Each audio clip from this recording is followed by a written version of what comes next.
CD 7.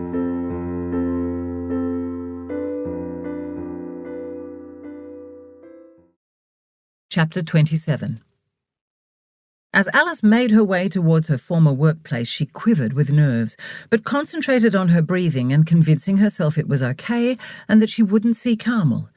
She tried to tell herself it was only Carmel who was the devil in this situation, not the others who worked there. But the truth was, Alice didn't want to be here doing this, full stop. No amount of telling herself it was gutless to be so anxious helped either. She only hoped Lauren would be at the cafe already. Alice had briefly toyed with asking Lauren to meet her a couple of streets over and they could walk there together. But she had given herself a stern reminder that she had to face up to this if she was going to stop the anxiety over Carmel from ruining her life any further. Enough is enough. At the door of the cafe, Alice spied a table tucked near the back and made a beeline towards it while casting her eyes around to see if her friend was already there. No, not yet. She picked up the menu. "I'm here to enjoy a nice lunch out with a dear friend," she told herself. "Hi, sorry I'm a wee bit late," Lauren said, appearing moments later. "Hey, you're okay. I've only just arrived," Alice said. Lauren pulled out a chair, sat down and dumped her large handbag on a spare one beside the table, seemingly all in one fluid movement. "So, how are you doing?" Lauren asked as she settled back into her chair and unwound her scarf. "Okay, I'm okay." "Great, that's the spirit. Nothing to worry about. Let's enjoy a long, indulgent lunch. I'm dying to see the menu," she said, picking it up. "I've seen some excellent write-ups about this place online. I'm thinking carbs are definitely in order. I just need to decide between the gnocchi, pasta or risotto," Alice said. It all sounds fabulous. What about dessert? Shall we be totally decadent? Have you checked what's on offer there? That might have a bearing for me, especially as to whether I have an entree or main size. No, I think I'm pushing it thinking of a creamy dish as it is, Alice said a little ruefully. We could always do dessert after you've been up to the office. It could be your reward. You can't go wrong with tiramisu or cheesecake. Sounds like a plan, Alice said. So you seem calmer. Like a duck on water, Alice said. Seriously, though, I'm just keen to get that bitch and all she represents out of my mind and get over it. So, ladies, are we doing lunch or just coffees? A young waiter asked, materializing beside them, pad and pen in hand. Definitely lunch, Lauren said. Great. What can I get you? I'll have the chicken and mushroom risotto, Lauren said. And I'll have the pumpkin ravioli with sage and burnt butter sauce. Yum, Alice said. Main or entree size? An entree for me, Lauren said. Same for me, Alice said. Perfect. Something to drink? Just tap water is fine with me, thanks, Lauren said, looking to Alice for confirmation. Perfectly fine with me. Anything else? Bread or perhaps a salad to share? Oh, salad, that's a good idea, Lauren said. Which one? She said, picking up the menu again. I think the garden or Greek would go best with what you've chosen, the young man said. Alice? You choose, Alice said. Greek, thank you, Lauren said, looking up at the waiter. Done. Greek it is, he said, smiling warmly. Maybe some coffee and cake later, but for now that's us, Lauren said, shooting him a dazzling smile. Perfect. Won't be long, he said, gathering up their menus. We're not in any rush, Alice said. Even more perfect, the waiter said. God, it's nice to have friendly, attentive service, Lauren said, leaning back again in her chair. I love that about Melbourne, Alice said. You know, I can forgive a not-so-tasty meal before I can forgive surly service, Lauren said. Yeah, me too. Here we go, ladies, the waiter said, appearing again, this time with a bottle of water and 2 glasses. Thanks so much, they each said as he placed a glass in front of them and poured the water. God, I hope he didn't hear us and think we meant he was surly, Lauren whispered when he'd walked off. Oops, yes. Right, to sorting stuff out and the future, Lauren said, raising her glass.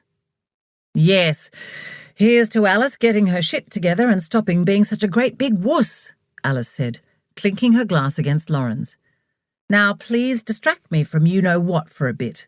How's the lovely Brett? Dreamy, at the risk of sounding like a loved-up teenager. He's attentive without being too gushy or clingy. Oh, Alice, it's just perfect. That's awesome. It's early days. I keep telling myself that so I won't get too carried away, left being blind and all, she said with a dismissive wave of her hand. And distracting, damn it. Well, they do say all experiences are good for a writer. Yes, fingers crossed my great Australian novel doesn't decide it wants to be a romance. You know how I despise that stuff. Ha ha, you're too funny. I'm a literary snob is what I am. You've always said you want your female characters to be deeper, their journeys more meaningful than just a search for Mr. Right. That's not being a snob. Maybe. I want my characters to know they don't need a man and probably shouldn't want one too badly. She says as she goes all glassy-eyed over Brett, Alice said, grinning. God, please, change this subject. I don't want my subconscious getting any ideas. Hey, has your mother caught up with you yet? Yep. Unfortunately, David handed me the phone while refusing to tell me who was on the other end. That's not very nice. No, he thinks I'm being silly when it comes to how I feel about my mother. But of course, he only gets nice as pie Dawn, I suppose, Lauren said. Exactly. I just wish people would be real and honest and stop playing mind games. It's so bloody annoying. Hear, hear, Lauren said. So, how was it? What did she say? Fine. You know, sometimes it's not as bad as I think it'll be. Most things rarely are when it really comes down to it. But there are the times, and oh, there have been plenty of them, when there's a situation where I think she couldn't possibly say anything to put me down or make me feel uncomfortable, but she still somehow manages to. Which is why you're best to stay on your guard. But it's exhausting. What did she say about the job? Oh, Alice, that is disappointing, Alice said, mimicking her mother, which Olivia had said during one of their friendlier conversations she was a whiz at. It's the disapproval in the tone. It can be barely distinguishable to the uninitiated, but to me it's as subtle as a blunt knife slicing right through me.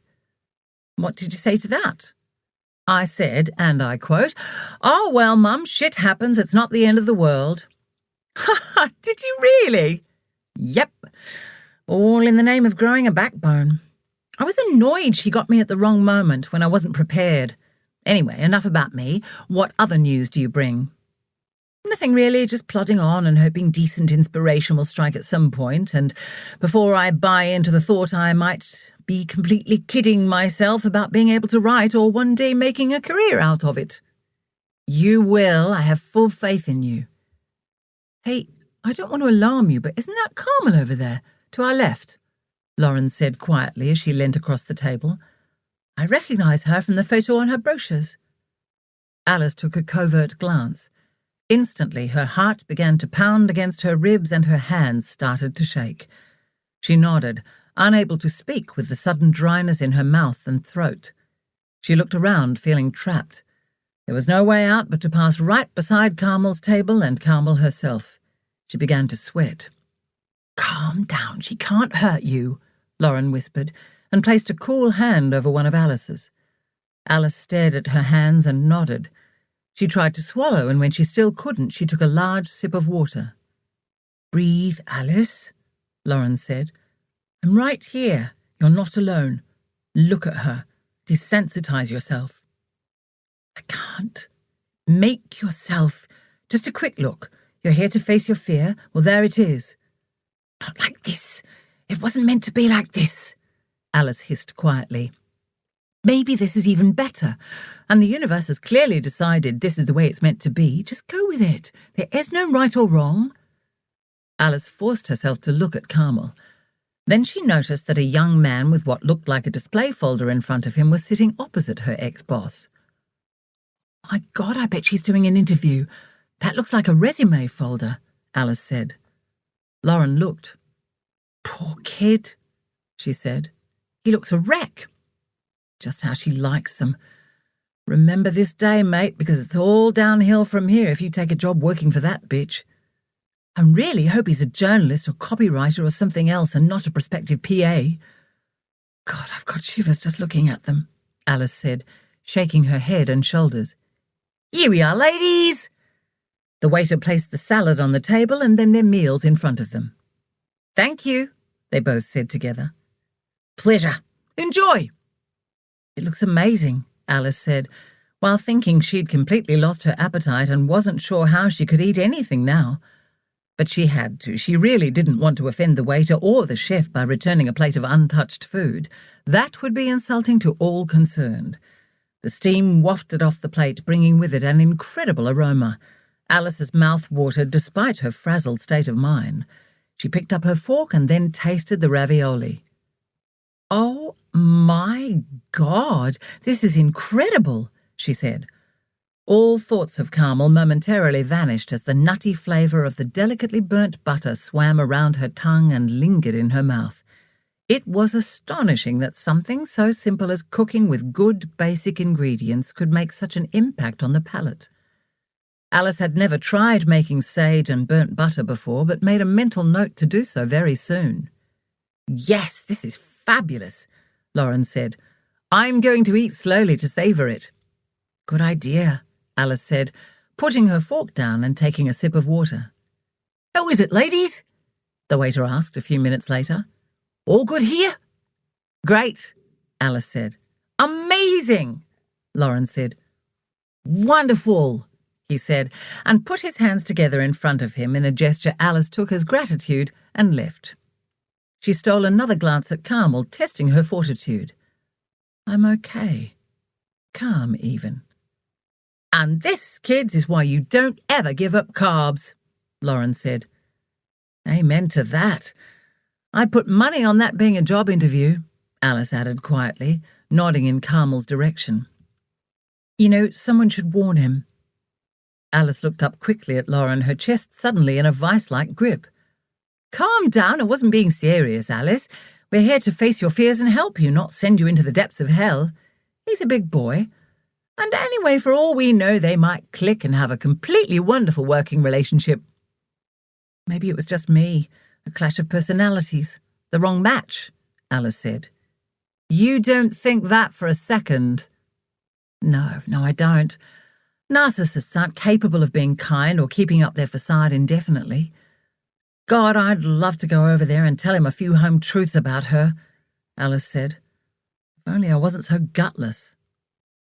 In this instance, it's nothing about having guts and everything about having manners. Anyway, she'd probably threaten libel or defamation or something like that. Would she have a case if what you said was true? We had a lecture on defamation in publishing the other year, but I can't remember all the details, Lauren said. Just keep enjoying your lunch and let Karma take care of her. Why does Karma never come around quickly enough?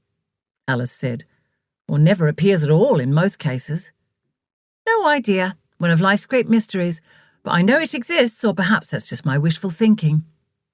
Better to be an optimist than negative, I guess, Alice said.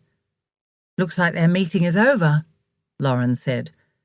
Alice turned to see Carmel and the young man standing up and shaking hands. Then the man left and Carmel sat back down alone. As their plates were being collected, Alice noticed Carmel standing up and walking over to the counter to pay. And in the next moment she was gone, and Alice was letting out a breath she didn't realise she'd been holding. See, you survived, Lauren said. And you didn't even need to breathe into a paper bag, she added. Thank God for that, Alice said. Seriously, though, I'm actually okay. I feel all right. Well, I reckon now would be a good time for you to head upstairs and get this over with, Lauren said. Do I have to? Alice said. It's a shame to ruin such a lovely lunch. Yes, no chickening out. Go on. It will take you all of 5 minutes. Then we can have dessert. And no, I'm not going with you. You've got this, Alice, you really do. Now go do it. I'll be right here. Okay. Wish me luck. You don't need luck. Alice cursed her shaking legs as she stood up. Damn it. She was feeling calm over lunch, and now the anxiety was coursing through her again. Perhaps I shouldn't have had such a rich, heavy meal after all, she thought, as she felt her lower stomach contract painfully. Just one foot in front of the other, slowly if you need to, Lauren said. Focus on keeping yourself in the here and now and slow down your breathing so it can't run away from you. I'm fine, Alice said, as much in an effort to buoy herself as anything else. Yes, you are. Now off you go. I want cheesecake. Alice stepped into the lift. Thankfully, she was alone and could work on some deep breathing to steady her nerves. Her heart was strangely slow and steady, but beating hard within her. I'm okay, she said, as she stretched out a tingly finger to select the 24th floor. In, sign the paper at reception, and then out, she whispered to herself as she passed each floor with no stops. She gingerly stepped out into the reception area and took a look around before making her way over to the desk. She didn't recognize the young man sitting behind the expanse of marble. Hi, I'm Alice Hamilton. I understand payroll has left a form here I need to sign? Yep, it's right here, he said, swiveling around to retrieve a clipboard from a shelf behind him and placing it on the countertop. Thanks, Alice said, and tried to detach the pen, but it was somehow caught under the clip. As she tried to work it free, she heard voices to her right, muffled at first and then becoming clearer. Some of them were familiar, and she turned around. There was the guy she'd seen with Carmel in the cafe. He was shaking hands with Paul, Mary, and Rose. Alice was shocked to hear the same people say exactly the same words that they had said to her after her own interview. She found herself staring, unable to drag her gaze away. Paul caught her eye and nodded and smiled, or was it more of a wince? She nodded back, struggling to raise a genuine smile. Their looks could easily be the bland, friendly expressions they'd offer to anyone, to people who might be unimportant or might turn out to be somebody worth smiling at, somebody worth keeping on side. Did Paul even remember who she was? He'd seemed such a reasonable man when they'd met, but he'd handled her situation so badly. They all had, really, but Paul especially, given he was the CEO and clearly the leader of the group, she thought, as the trio disappeared through the glass doors. She watched the young man, whose name she hadn't caught, make his way to the lift, and she bit her lip. Sorry, I've just realised I've forgotten to feed the meter. I'll be back in a minute, Alice said to the receptionist, seeming to startle him slightly. Okay. She raced towards the lift just as the doors were closing on the young man. Excuse me, can you please hold the lift? She called. She cringed and held her breath as she thrust her arm into the gap between the doors. Thanks, she said. God, I hate doing that. You never quite know if you're going to get your arm crushed or the door will actually stay open, she added with a laugh. Yes, it's a scary thing to do, the guy said. Ground floor? Yes, please. I'm Alice, she said, holding her hand out to the now slightly startled-looking man. Hello, Reese, he said, as he tentatively accepted her hand for a brief shake. Speaking to strangers in a lift was frowned upon. Introducing oneself was a definite no-no. The way he looked at her, Alice could tell he thought her a little deranged, and he was being polite so as not to offend her or incite a nasty incident. I'm sorry to barge in on you, and I know it's none of my business, she rushed on, fully aware of their limited time together and the possibility that they could be interrupted at any moment by someone stepping into the lift at another floor. I saw you meeting with Carmel Gold in the cafe earlier. Yes? I know it's not my place, but I need to tell you because no one told me and it became a real mess and... Alice cursed her blundering. They were at the 10th floor already. I was Carmel's last PA. She was a monster, possibly a narcissist and a psychopath. I'm no expert. It might be different for you. I don't know. I hope it is. But I just wanted you to be aware. And there'll be no point going to management if you have a problem with her. Carmel's a partner with her name on the wall and she brings in too much money. Paul and Rose and Mary were really nice as people, but not at all helpful. What did she do? Made me run around doing errands for her instead of the work I was meant to be doing, so I got into trouble with others in the company. And you can't win. She said she wants you to take the initiative, but when you do, she loses it at you. It makes you second-guess yourself and feel as if no matter what you do, you'll never win her approval. I know it sounds ridiculous and petty, and you have every right to think I'm just after revenge or simply some random nutcase bailing you up in a lift. I'm not. Well, I kind of am. I wasn't before I worked in this place. I lasted 4 weeks and almost lost my mind. I wasn't always this anxious and scatty either, I promise. I was damned good at my job until she completely messed with my head. And now I don't have a reference to get another job. I know I'm not making any sense and I'm babbling like a freak, but as I said, I just felt the need to warn you. Google narcissist, bullies in the workplace, and gaslighting, and you'll have a pretty clear idea of what she did to me. Oh, and I wasn't her first PA to leave. I think I was number 7 in 2 years or something. Oh, wow. Right. The light above them was on the G. The lift doors opened and they stepped out. I really hope it's different for you, Reese, Alice said. Thanks, Alice. It was, nice to meet you. I have to admit I did have a weird sense that she was a little off. Sort of too good to be true. We'll go with that. Believe me, it's not just the shiny facade of the seasoned salesperson. That's exactly what I told myself it was. It was a great job offer. They agreed to what I asked for without batting an eyelid. Yep, me too. I was so excited. I thought I'd found my dream job. I'd better go. Oh, shit, I've got to go back up. I have to sign my exit papers. Well, I'll leave it with you. Maybe she just didn't like me. A personality clash or something, Alice said with a shrug as she pushed the button to call a lift. Well, thanks very much for the heads up. You've given me a lot to think about. He started to walk away. A lift arrived and Alice stepped in. Alice? Reese called. He was hurrying back towards her. She put her hand against the edge of one of the doors to keep them from closing. Yes? Could I get your number, in case I need to compare notes? If I take the job. I really need to. It was hard enough to get the interview. Alice stammered. Seriously, I'm not creepy or anything. I promise. Alice felt it would be rude to say no. After all, she'd bailed him up in the lift. And anyway, if he called or texted, she could always ignore him if she wanted to. It wasn't as if he had her full name or knew where she lived. Okay, sure. He handed over his phone. She could hear a little voice in her head telling her to just change a digit around. But Alice was sick of telling lies, and Reese seemed all right. He hadn't told her to bugger off and mind her own business or called security, and she felt really good that she'd said her piece. It was entirely up to him what he did with the information now. Thanks, he said when she handed the phone back.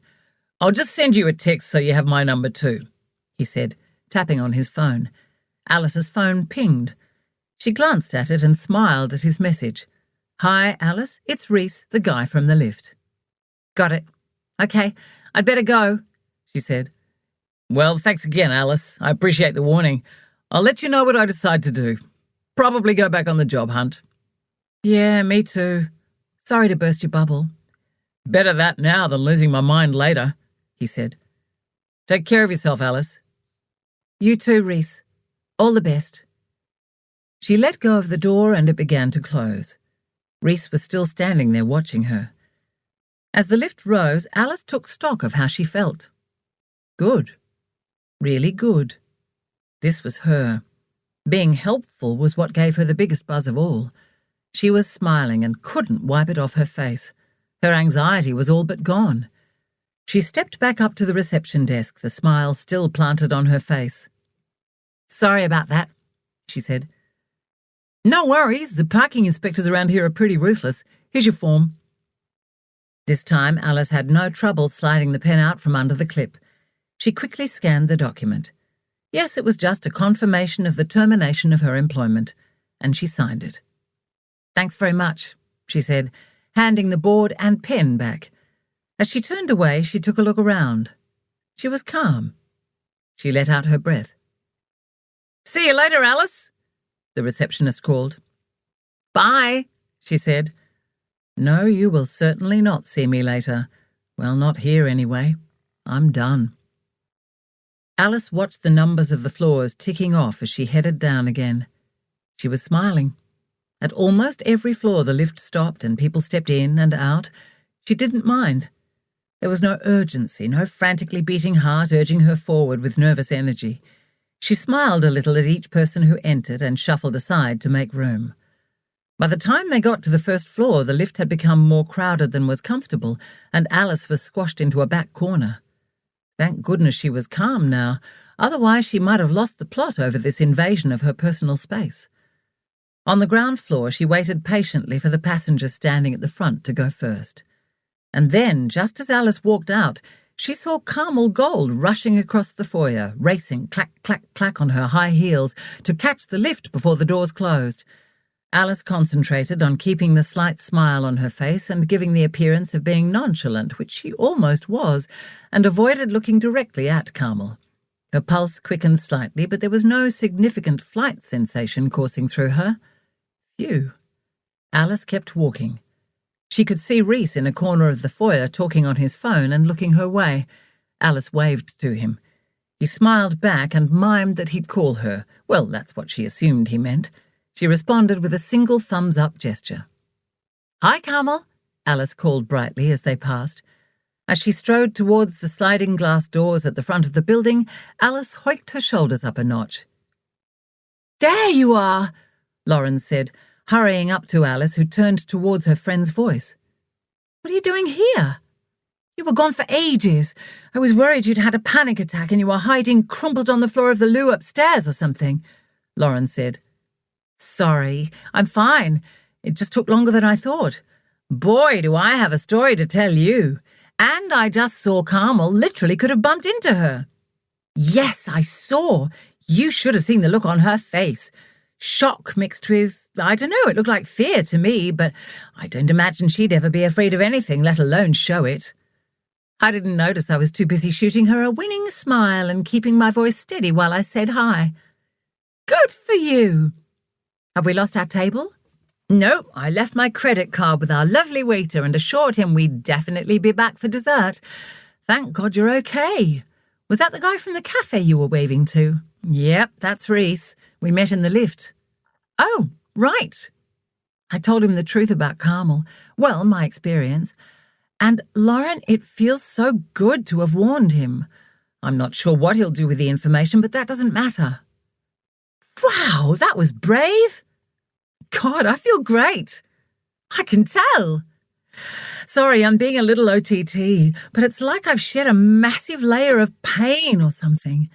I feel free. Completely free of Carmel and bloody Gold, Taylor and Murphy and the hold they had over me. Alice, you're practically skipping. I have no idea what I'm going to do with my life, but hey, one step at a time, right? Yep. Now you've got all that negativity out of the way, you'll give your dreams a chance to find you. "Ladies, you came back," their waiter said, as they walked through the busy cafe to the table, and he handed them the menus again. "Thanks so much for holding the table," Alice said. "We really appreciate it." "Ah," he said, waving a hand. "Don't go," Lauren said. "We won't be a moment. Right, Alice?" Alice nodded. "Yep, 2 secs. You go first, Lauren." "Okay, I'll have the passion fruit cheesecake and a cappuccino, thank you," she said, handing her menu back. "And I'll have the tiramisu and a peppermint tea, please." "Oh, you're a lot more cheerful than when you left," the waiter said. "I hope you don't mind me saying, but it suits you. You're glowing." "Thank you," Alice blushed. "I feel like I just turned my life around with one short conversation." "Good for you. That's what we like to hear. I'd say dessert is a great reward. I'll be back soon."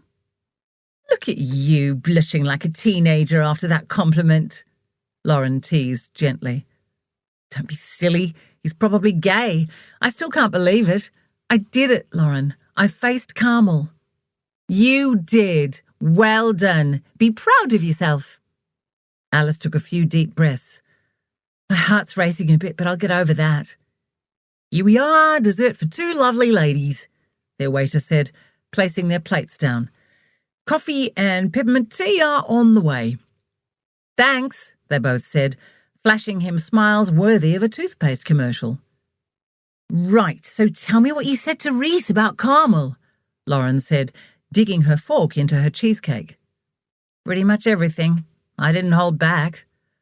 I hope you haven't left yourself open to a lawsuit. If Reese tells Carmel what you said, she might... Oh, I didn't think of that. You could get into serious trouble, Alice, depending on what you said and if she finds out. The way I'm feeling right now, I don't care. I'd say do your worst, bitch, bring it on. Well, okay then. Good for you, I think, Lauren said. I don't think Reese would say anything. But if he does, that's up to him. I spoke the truth. He seemed really grateful. That's what I'm going to focus on. No negativity. If there's some fallout, I'll deal with it then. Fair enough. Hey, Lauren said, when they'd been making their way through their desserts for a few minutes. Are you still keen to come along to the auction with me for my dad? Yep, no problem at all. David will be out of town yet again anyway. How are things there? Okay. Tense. Awkward. It's hard to make a relationship work if one person stays the same and the other has a fundamental shift in perspective, Lauren said. Yeah. I don't see how we can get back to where we were, or if I even want to. I feel like I've changed too much, learnt too much, maybe.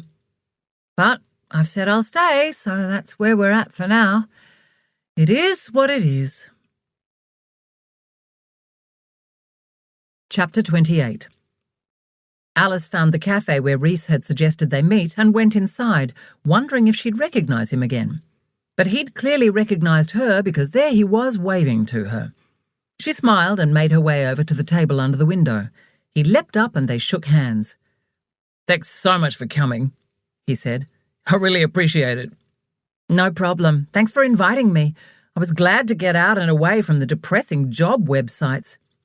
She was completely taken by surprise when she found herself being pulled into a hug and stumbled a little. Oh! Sorry, but I needed to do that. I'm so grateful to you, he said, releasing her seconds later. They sat down and reached for the small wooden clipboard menus in front of them. Soon a waitress appeared and deposited a bottle of water and 2 glasses in front of them. Thank you, Alice said, smiling up at her. I'll be back in a bit to take your order, the waitress said, and left. I hope this isn't too weird for you. I mean, meeting a strange man for lunch, Reese said. Not at all. Alice had told David about her encounter with Reese and his invitation to lunch. She figured it might be important for Reese to get something off his chest. David had been busy on his laptop and had only mumbled, "That's nice."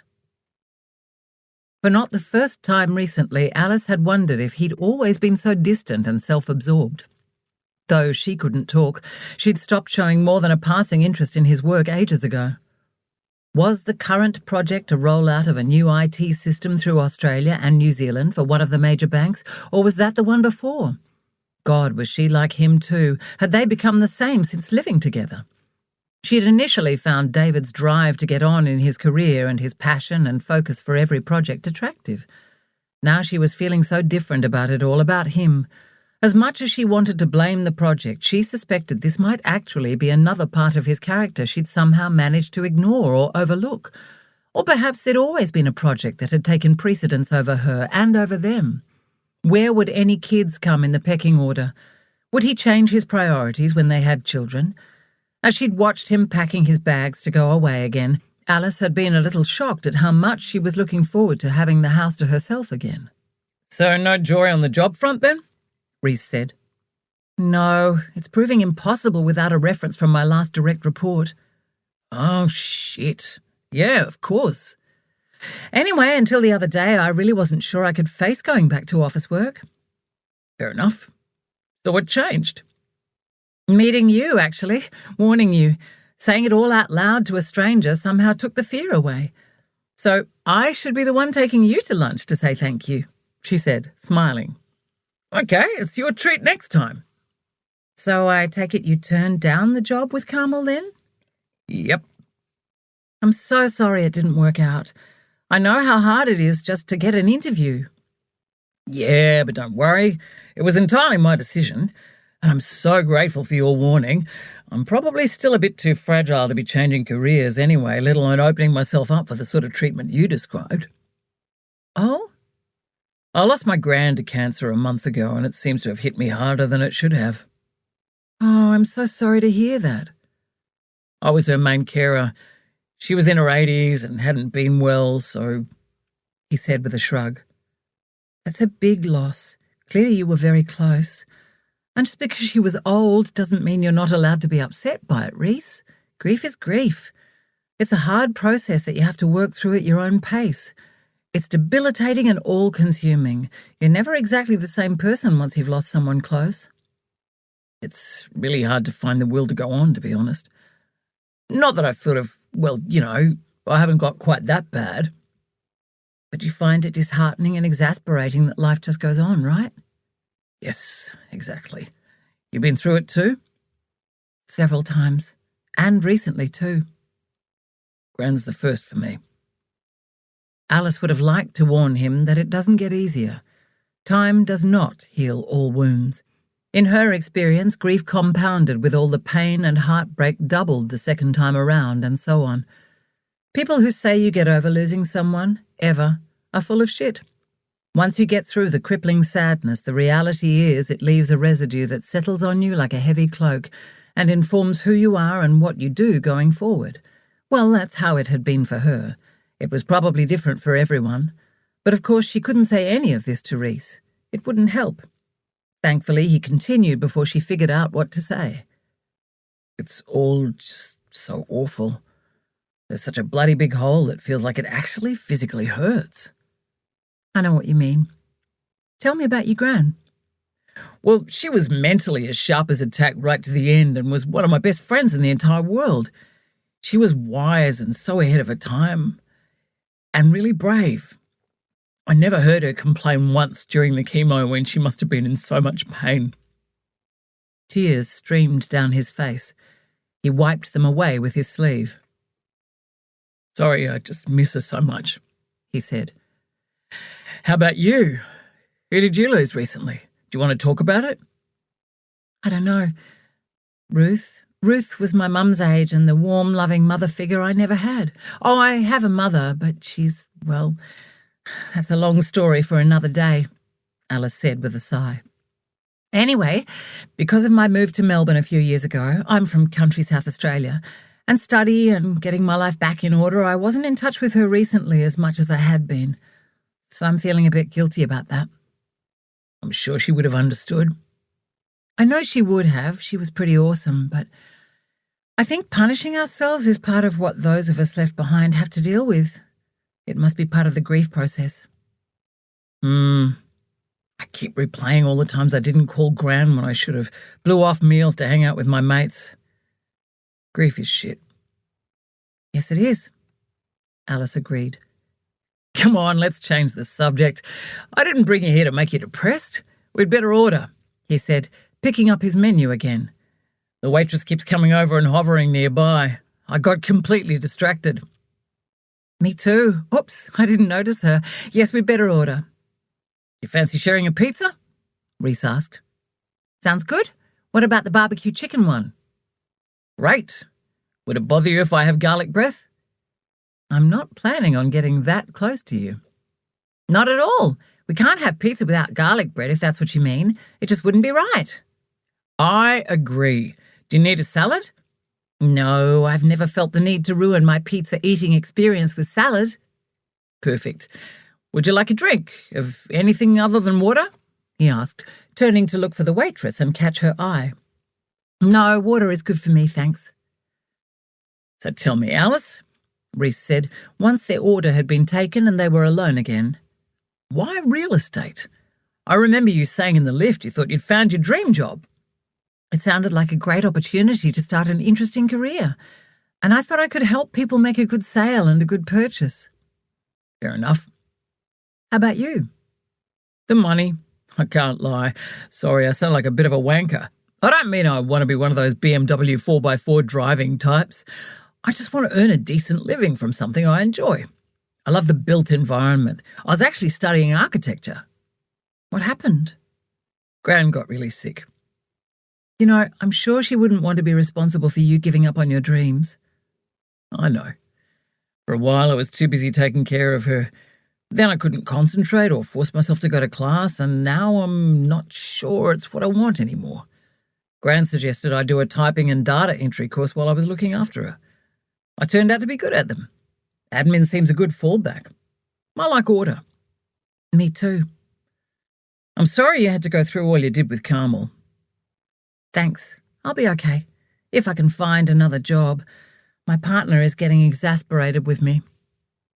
But it's not your fault the job market's tough. He's annoyed I didn't stick it out.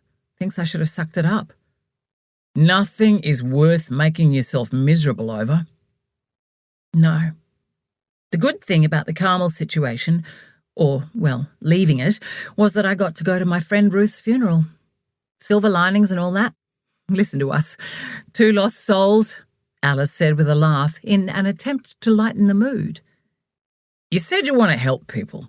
What about medicine or nursing? I'm not academically smart enough in the right areas, and I'm pretty sure I couldn't cope with the blood involved with hands-on medicine. What about counselling or psychology? You've helped me, and you're a great listener. Thanks. I'm not sure I could face going back to uni. David certainly couldn't. I think if you enjoyed it, if you were really passionate about it, you'd be fine with it. I've just done an arts degree. Now I need to start pulling my weight financially. Says who? My partner. Oh, right. It's okay. I can see how it looks. But we've just bought into the great Australian dream and have a whopping big mortgage to prove it, so, well, my gran always said a marriage or any partnership should be about two people supporting each other to be the best they can be and the best for society as a whole. I like the sound of your gran, Alice said. Yeah, she was amazing. She also said at least 1,000,000 times, where there's a will, there's a way. I think you can achieve anything if you want it badly enough. It's hard when life gets in the way, though. I know. I'm struggling to clearly see ahead one day at a time at the moment, let alone plan my future, Reese said. Maybe it's just too soon for you to make any big decisions, Alice said. Yeah, perhaps.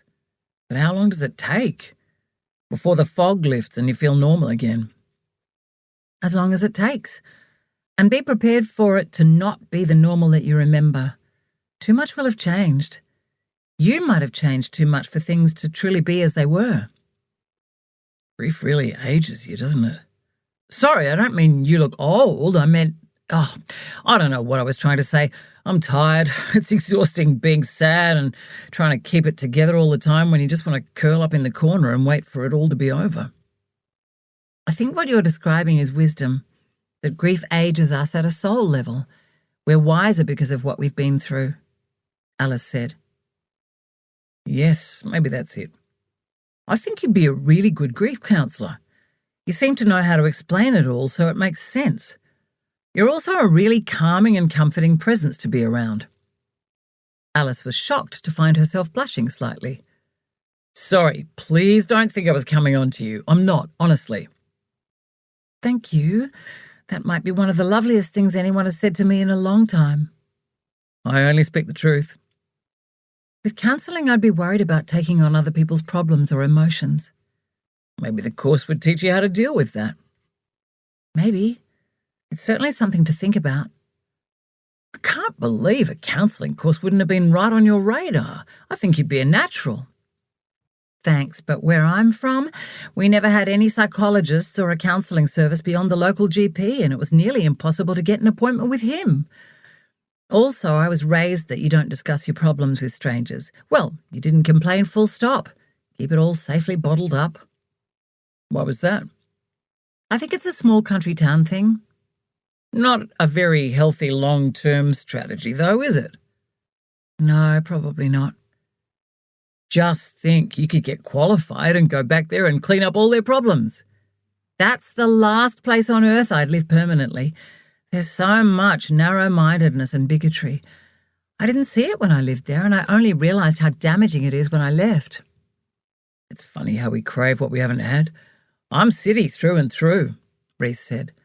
But I've thought about giving friendly country life a go. It's great if you love gossip and everyone knowing your business, or thinking they know. Oh, don't get me wrong, in times of need, Like floods and bushfires, small towns are the best.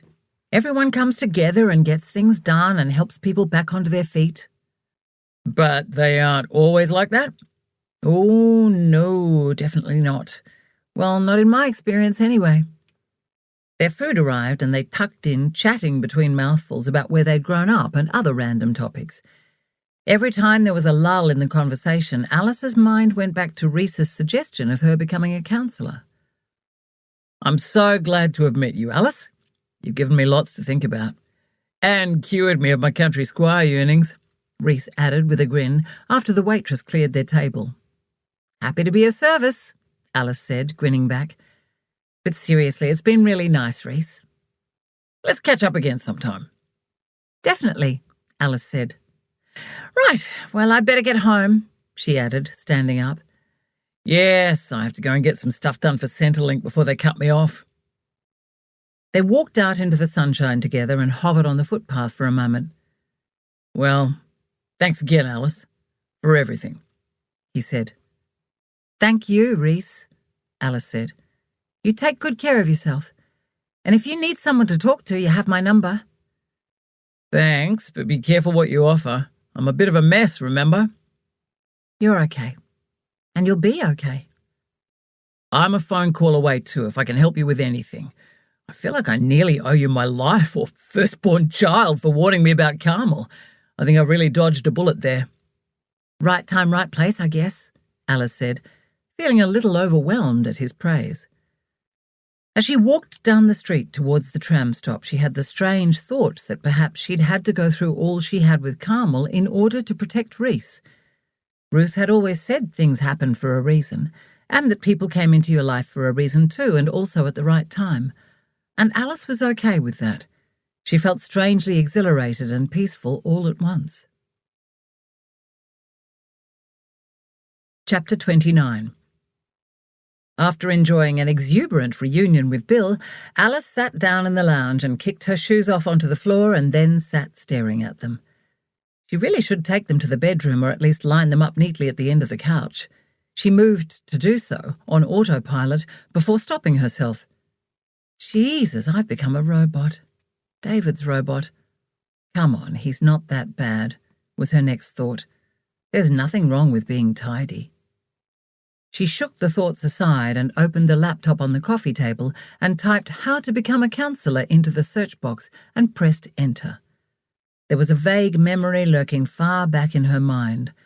It had been with her all the way home since leaving Rhys. What was it? She tried to ignore it. It would reveal itself when and if it was meant to. Instead, she concentrated on the results on the screen in front of her. She clicked on the first one, which started by listing the tasks a counsellor would be required to do during an ordinary workday. She read on through the personal attributes required, the different areas of specialisation, and then the necessary training. There were no great surprises in anything she read. Was this a path she wanted to pursue?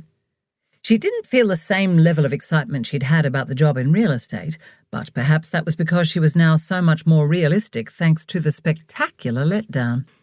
Her phone rang and she cursed not putting it on silent or turning it off completely. She nearly didn't answer it because she was enjoying her peace and tranquility so much. David, mobile, was on the screen. She toyed with letting it go to voicemail, but knew he'd just call back later or she'd feel compelled to call him, so she may as well get it over with now. "Hey, how was your flight?" she said, having mustered a cheerful tone. "Good. This hotel is nice. I wouldn't mind coming back here again sometime." "Sounds good." "How was your lunch? Did he offer you a job?" "Sorry? A what?" "A job. Isn't that why you were meeting?"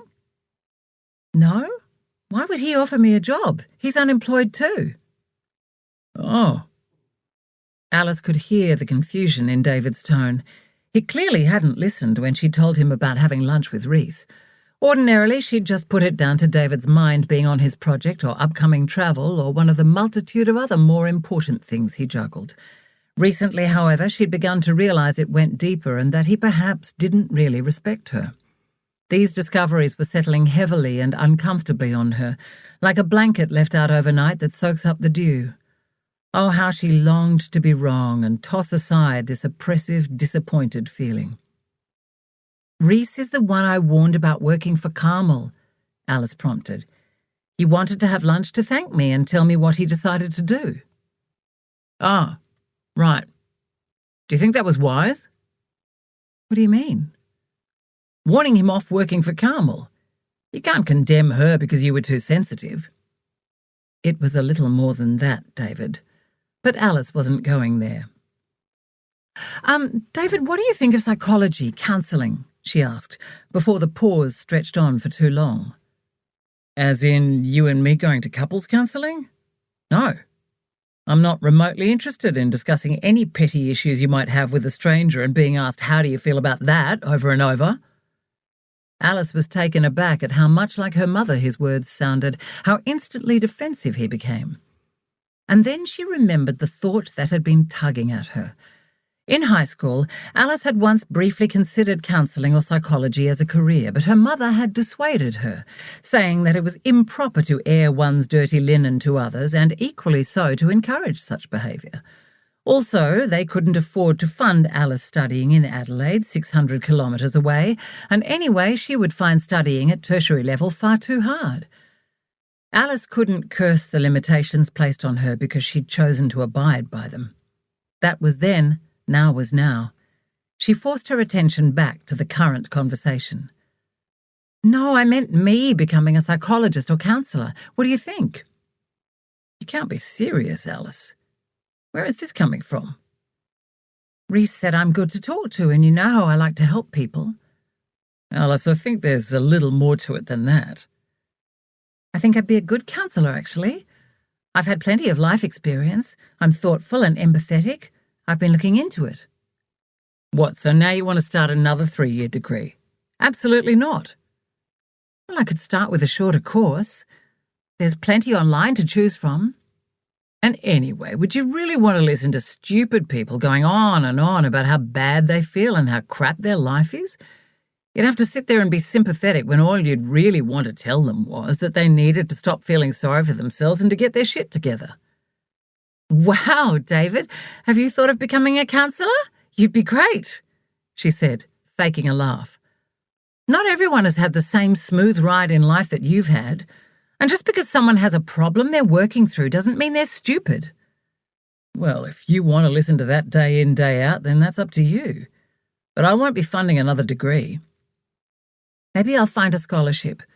And anyway, you didn't fund my last one. I paid my fees up front myself. You know what I mean. It wouldn't exactly be a highly paid career either, would it? Why don't you do an MBA and get into business? That's where the money is. I still can't believe you turned down Outer Cover. There was your opportunity.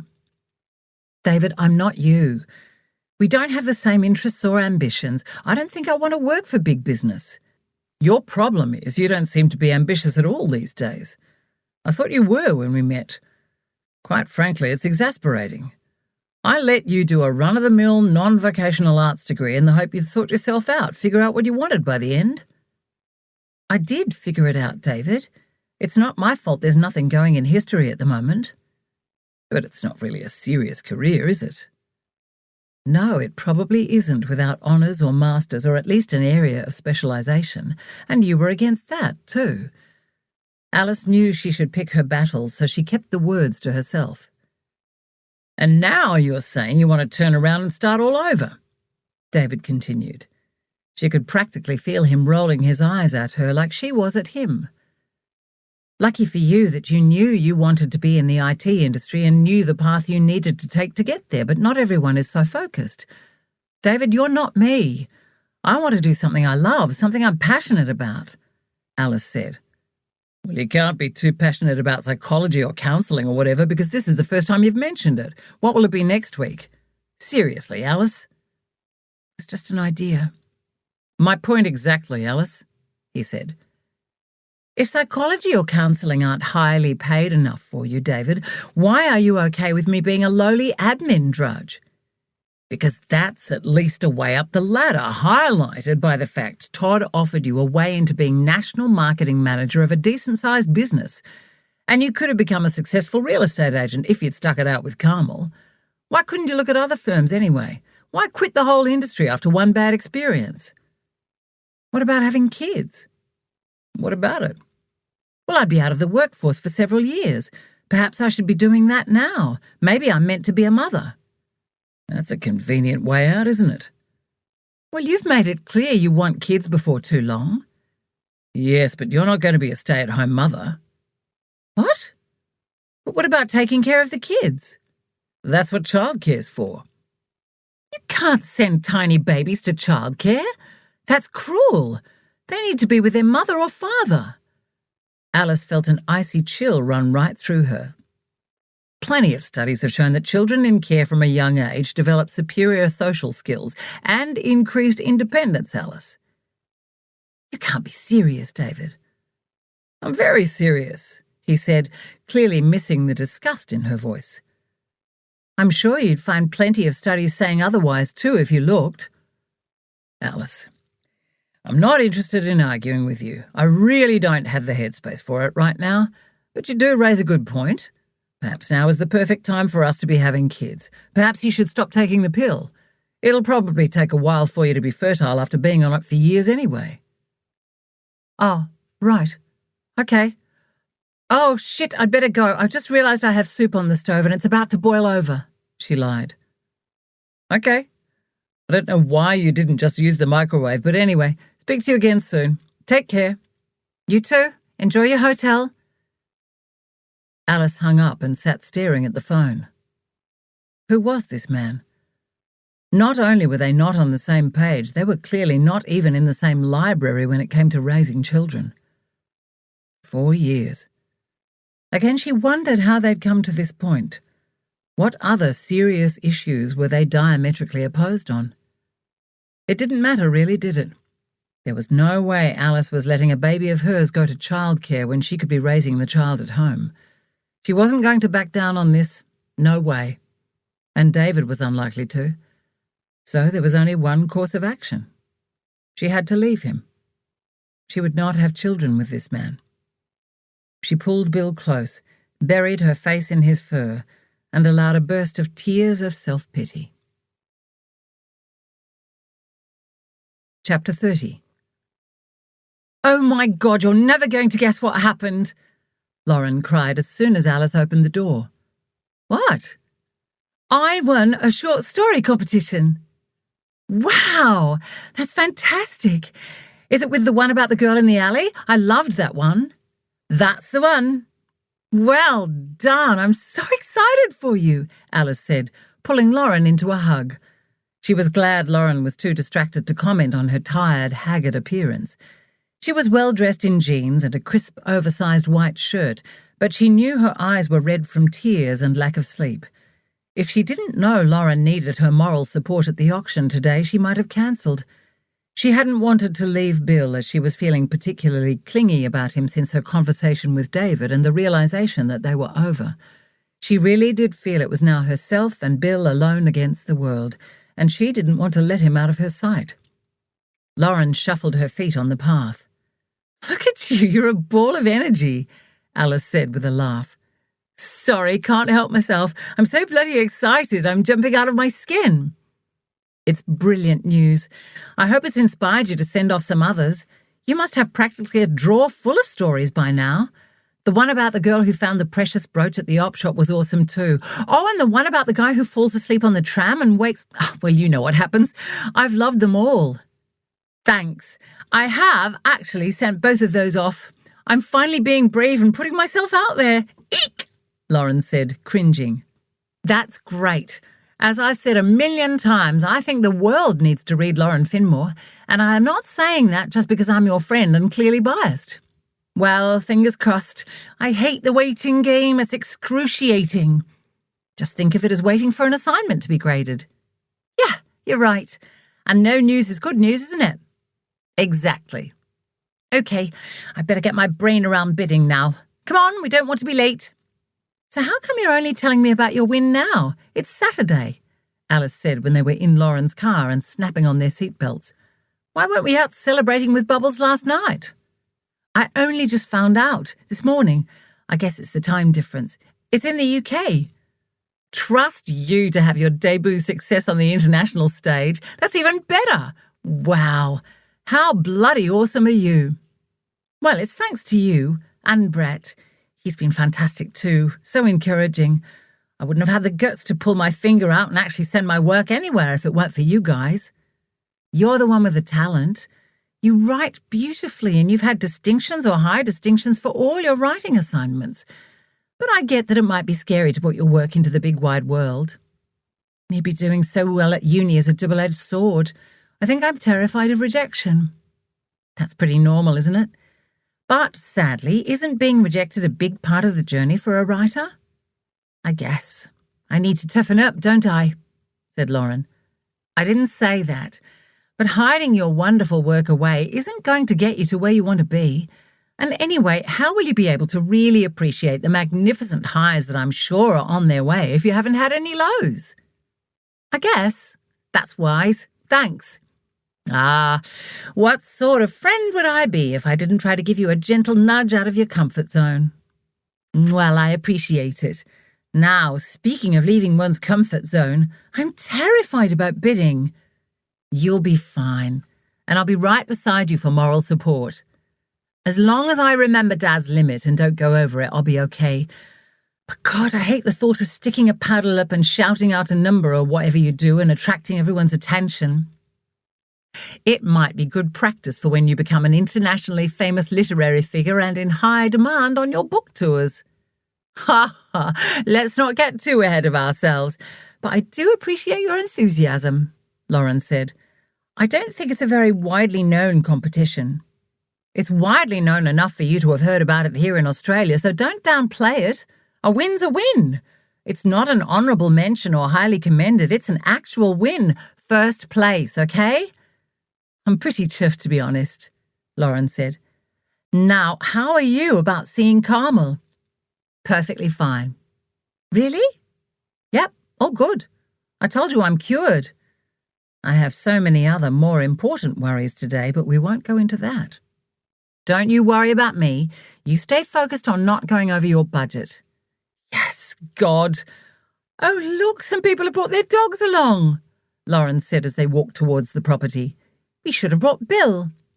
He would have loved it, but I don't think the owners would want dogs trotting through their pristine home, and I want to have a sticky beak. Okay, brace yourself, Lauren said in a whisper. Here's Carmel.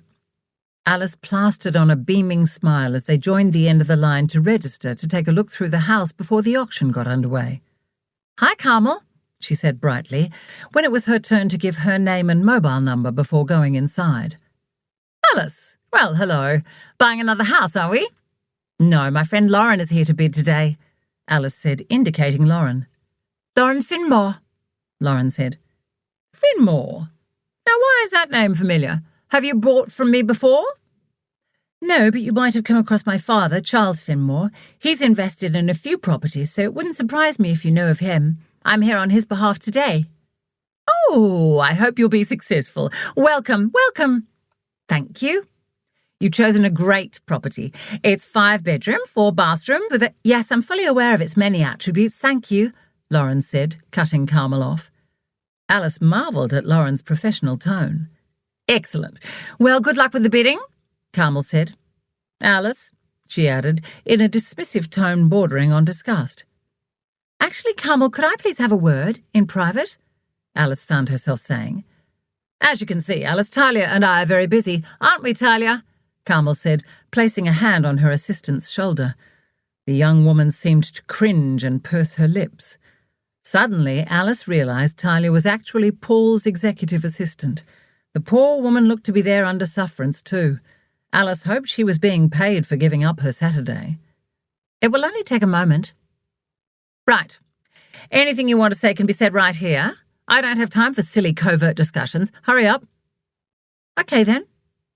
Alice tried to look as if she wasn't taking a deep breath before continuing. I'd like a reference from you, please, Carmel, she said boldly. You'd like a what? Carmel let out a laugh that was more like a sneer. A reference, please. After only 4 weeks or so and leaving me in the lurch like that, you can't be serious. I am, Carmel. Very. Why would I give you a reference? You weren't made of tough enough stuff, Alice. You were useless. What would you expect me to say in this reference? I take it you want a good reference. And there was another smirk. Obviously, Alice said, her hand by her side itching to slap the smug bitch, something she'd never felt before about anyone. She was barely holding her anger in, but she was determined to. Well, you've got some nerve, I'll give you that, Alice. And you're a bully, Carmel. You were dreadful to work for, Alice said calmly. Oh, come on, Alice, just because you couldn't handle the fast pace of real estate. That had nothing to do with it, and you know it. I was damned good at my job. So you won't give me a reference? A good reference? I don't see why I should. Perhaps because if you don't, you might hear from my solicitor about a lawsuit. I know I was the latest in a long line of PAs who left you. It wasn't just me. I was good at my job, but you sabotaged me. Why? I have no idea. Alice was now really struggling to keep her voice even and both hands by her side. Oh, Alice, you poor deluded thing. And I suppose you thought you were clever warning that Reese fellow about working for me too. It makes no difference. There's an ocean full of people wanting to learn from the great Carmel Gold. In fact, you'll want to watch yourself. You're in public. I might instigate a lawsuit of my own for defamation. The truth always wins, Carmel, and always comes out in the end. Anyway, what harm would it do to you to give me a reference and help me get another job? My reputation, Alice. I can't put my name to a reference recommending substandard employees. Which you know damned well I certainly am not. So the answer is no, is it, Carmel? Is that your final word, just to be clear? Yes, Alice, that's my final word. Now go away and let me get on with what I do best. And I warn you, she added in a hiss with her mouth now very close to Alice's ear, don't you mess with me. Oh, Carmel, you really are a piece of work. You might think you're somebody because you're rich and drive a flash car, but it's all a facade. You think you can look down on people, put them down. I hope for your sake when karma bites you, it's less than what you deserve because you're a nasty piece of work. Are you quite finished, Alice? Carmel said pleasantly. But underneath the thick layer of makeup and false smile, Alice could see she was unsettled. It was barely noticeable, but it seemed the impeccably presented woman was struggling as much as Alice was to hold it together. Yes, Carmel, I'm quite finished, thank you. I hope you get a good price for the property today, and I wish you all the very best. And with that, Alice turned on her heel and stepped away, with Lauren following. Oh my God, that was awesome, Lauren said when they were out of Carmel's hearing and heading into the house. I'm shaking, Alice said. Well, on the outside you look very composed. That's good because I feel queasy. Seriously? Because we can go if you need to. No way, you've got a property to view and then bid on. I'll be okay. I'm sorry, Don't you dare apologise. It needed saying. But it won't help. She won't give me a reference. No, but at least you asked and told her what you thought of her. I'm so impressed, Alice. That took some serious guts. I'd feel better if I thought I'd achieved something other than humiliating myself. She'll be royally pissed off with me saying all that in public. Did you see how many people were lined up behind us? Well, you did give her the option of speaking in private. Come on, I need to have a good look at this place. It's beautiful. Will your parents live here if you get it? No, it'll be just another investment for Dad's portfolio. Just another investment? Wow, Alice thought. Well, that was an anticlimax, Lauren said as they made their way back to her car when the auction was over. I'm glad I got to bid at least. It'll make it easier for next time. God, how about Carmel trying so desperately to get you to up your limit? Alice said. She really wasn't happy you wouldn't budge. Yeah, it was satisfying to say no to her anyway. I bet she doesn't hear that word very often. I'm also glad I didn't add to her coffers.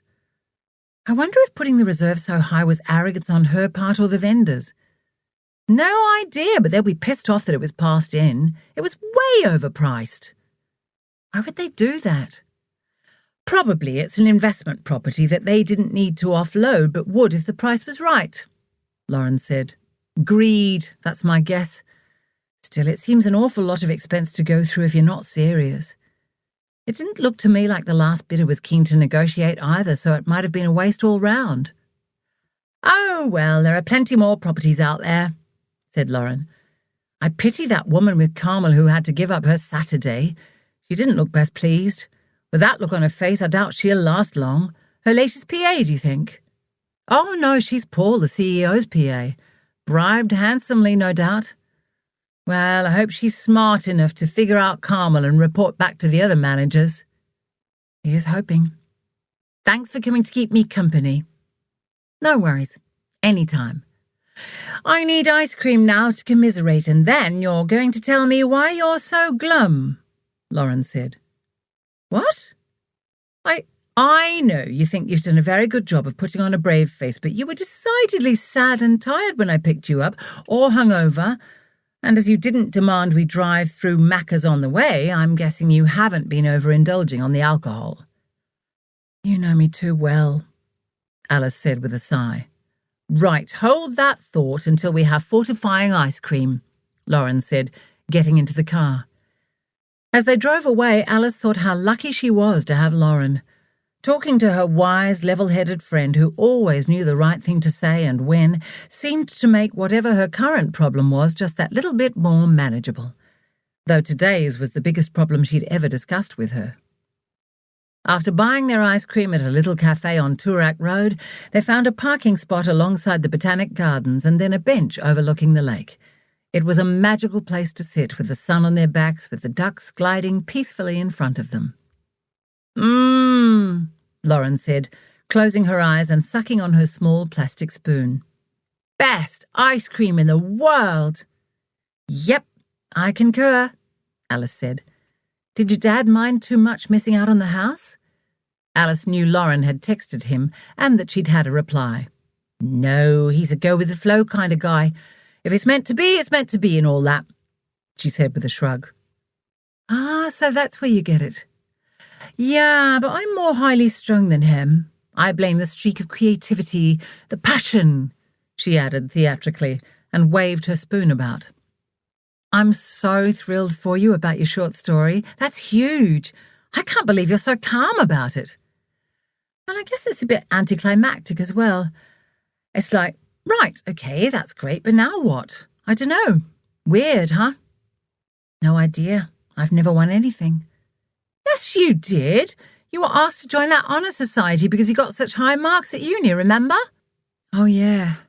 Right, I see. It's a fleeting feeling of accomplishment and then almost instantly back to business as usual. Is that what you're feeling? I guess. Maybe it's shock and it's still to hit me. Perhaps it's relief. No, that's not the right way to put it. But I feel like, well, bloody hell, finally someone's taking my writing seriously. Thank you very much. Yes, I can see that. But really, you've only just started sending them out. I know, but it doesn't stop me wanting more. And now! It's like a door has opened a crack and I desperately need to see what's on the other side. I'm so annoyed with myself for being such a wimp and not putting my work, out there sooner. You've done it now, and that's brilliant. Well, I'm determined to make the most of this little success. Thank Christ I've got Mum and Dad funding me. It must be nice to have a family who encourages your dreams. That sounded worries me. I didn't mean to. I know. I wish you had a generous family too. I'm blessed.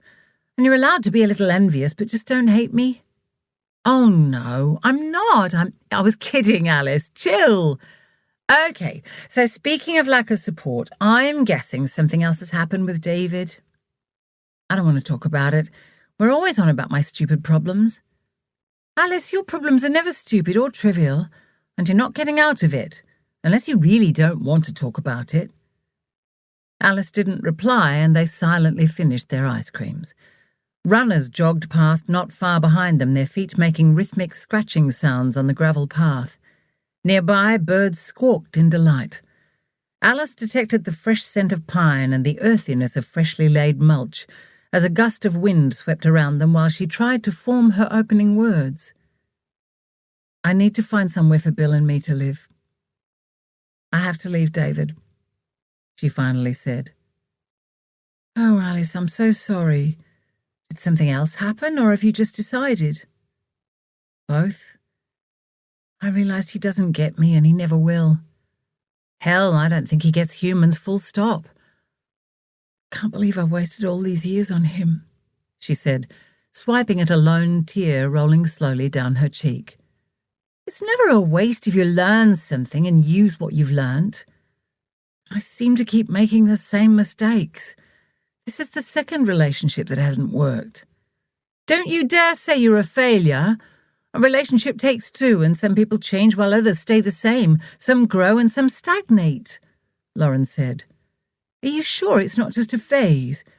Could it be your grief over losing Ruth and all the emotional stuff around Carmel? Don't forget having too much time for thinking while you're unemployed won't be helping either. You know, I think all that's helped, actually. It's highlighted just how different our priorities are. And yes, I'm sure. Sure I need to leave David, that is. Okay, definite is good. David's away, isn't he? So now we need to find you and Bill somewhere to live, preferably before he gets back. Come on, let's go and do some investigating and make some calls. Thanks, Lauren. You're the best.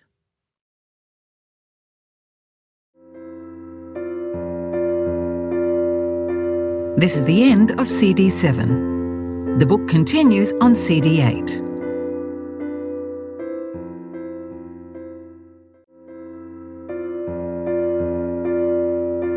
CD 8.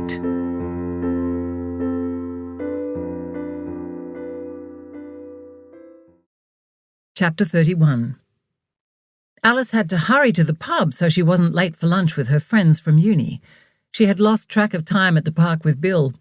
She'd been ambling along, chewing over her decision and the ramifications. Of course, it would be easier to stay with David, but the more she thought about her situation, the more she felt stifled. Sure, she'd be poor, hopefully not for too long, but she could pursue whatever occupation and enroll in any courses she wanted to without question. Would she go back and do honours or masters in history? She wasn't sure. First, she had to find somewhere to live and a way to pay the bills. When she started to think about how hard it all was, she reminded herself that plenty of people had done this very thing and survived just fine, as she had done after she'd split up with Rick. That thought didn't help, though. Picking herself up and dusting herself off after her marriage breakup had been hard, and she wished she didn't have that experience to tell her what was ahead. The reality was, if she didn't do this, she was selling herself short. And she was young, well, youngish. Deep down, Alice knew if she didn't leave now, then she'd have this same dilemma in a few years' time anyway. Because if she'd learned anything from this year, it was that she couldn't let herself be unhappy. She would not stay in a miserable situation long-term again.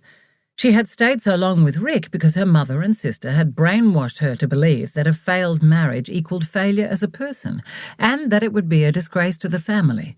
The jibes, pursed lips, and spoken and unspoken criticism and put-downs had only just been bearable when she compared them with the alternative of staying with Rick for the next 50 years, or taking an even more drastic way out as her father had done. At least this time she wouldn't be around the gossip mongers or her family. Brett had been right when he'd said the notion that family is everything could be so wrong. Alice was now seeing how her life had been influenced by her family and their insecurities. Thank goodness she'd left Hope Springs when she had. Imagine where she'd be if she'd stayed. She shuddered at the thought. Although perhaps ignorance really was bliss. Olivia didn't seem to have a clue about what she'd become and what she was surrounded by. She lived life blissfully unaware. Perhaps that's my problem, Alice thought as she pushed open the pub door. I've seen too much out beyond Hope Springs. I'm just too big for my boots, as my mother would say. She suddenly had the thought, I wonder if Olivia hates me because she's her mother's puppet or because I escaped. Too heavy for today, she decided, and took a deep breath. Alice stopped short at seeing Helen sitting at their table in the corner with Reese. Oh, God, not her. Alice's heart sank. She really wasn't up to dealing with Helen's holier-than-thou smugness or blunt comments, or hearing about her perfect life today. Nonetheless, she waved and smiled. "Hello," she called, and sat down next to Reese. "Hi, Reese, you've obviously met Helen. I'm so glad you could come," she said. "I'm really sorry. I was hoping to be a bit earlier so you wouldn't be here alone." "It's okay. I haven't been here long," and the barman pointed me to the right table. I think I arrived only a minute or two later, Helen said. We've been here just long enough for about 3 sips of beer, she said cheerfully. We decided on a jug and I have enough glasses for everyone. Can I pour you one? Yes, please, that would be lovely, Alice said, accepting the beer and taking a long sip. Thanks, Helen, just what I needed. Thanks very much for including me, Alice, Reese said. Ah, no worries, the more the merrier. How are you? I'm getting serious about going back to uni. I went and saw the admissions people the other day. That's great. Well done. How about you, Alice? Any news? Reese asked. Hang on, hold that thought, Alice said, as Brett and Lauren arrived hand in hand. They really do make a lovely couple, she thought, smiling warmly at them. Before she realised what she was doing, she'd leapt up and was hugging them both. Helen's here, she whispered into Lauren's ear. Yes, I can see that. It'll be fine. You'll be fine. Safety in numbers, Lauren whispered back, before releasing Alice from their friendly embrace. How's your house hunting going, Alice? Lauren asked after Reese had been introduced to her and Brett and they'd all sat down. Any news? Nope, and you'll be the first to know. Didn't you just buy a house? Helen asked. Or did that fall through? Yes, we did, but I'm moving. On my own. I'm leaving David. She tried to keep the defensiveness in check. So, if you know of any rooms going cheap, and any well-paid admin jobs too for that matter, let me know. Oh dear, you sound like you're going through a rough time, Helen said. You could say that. I'll put a notice up on each of the boards at our faculty, Brett said, jumping in. Thanks, Brett, though the idea of a share house gives me the shivers. Yes, I would have thought you'd be a little past that, Helen said. Not all share houses are parties every night and lounge rooms full of overflowing ashtrays and empties rolling around, Reese said. Mine happens to be tidy and clean. We are also a very well-mannered bunch. Is there room for one more? Alice inquired. Sorry, I'm afraid not, but I'll ask around. What did you decide about the career change we discussed? Oh, what's this? Helen said. Reese thought I'd make a good counsellor or psychologist, but I'm not sure I want to start over with a new degree, and I'm pretty sure I don't want to listen to people's problems day in, day out. Pity. I think you'd be great. You're very kind and level-headed, Helen said, before putting her glass to her lips again. Oh, thanks, Helen. But I do agree it could become exasperating and draining. I don't think you're really free to give your actual opinion a lot of the time, Helen said. You're meant to simply guide people into figuring things out for themselves, which could take eons, and if you're like me, you'd lose patience and want to jump in and help. Yep, I'd be exactly like that, Alice said, feeling a warmth towards Helen that she hadn't experienced before. How about physiotherapy? That's a helpful occupation, Brett said. I think you have to be a certain type of person to push people through the pain barrier, especially when doing serious rehabilitation, Reese said with a shrug. It could be a really hard job until you had a few years' experience. What about history? I thought you loved it when you studied history at uni, Helen said. I think I was kidding myself. There aren't any related jobs that I can get into at my level. What else interests you? She asked. What did you think about doing when you were a child or a teenager? I had my heart set on running the family business. It's a corner shop, a small supermarket really, with Dad. But after he died, my mother decided to hand it over to my younger sister, so it was all I'd ever thought about and wanted. That must have felt like an awful betrayal, Helen said. Yes, and it didn't help that my mother never actually encouraged me to do anything else beyond getting married and having kids. Well, not that I recall, anyway. Wow, I thought you young things had escaped such antiquated notions. It's sad that it hasn't really changed, Helen said. Well, it probably has elsewhere, but the small country town I'm from is a bit behind the times. Society is behind the times when it comes to women's rights and equality, but don't get me started, Helen said.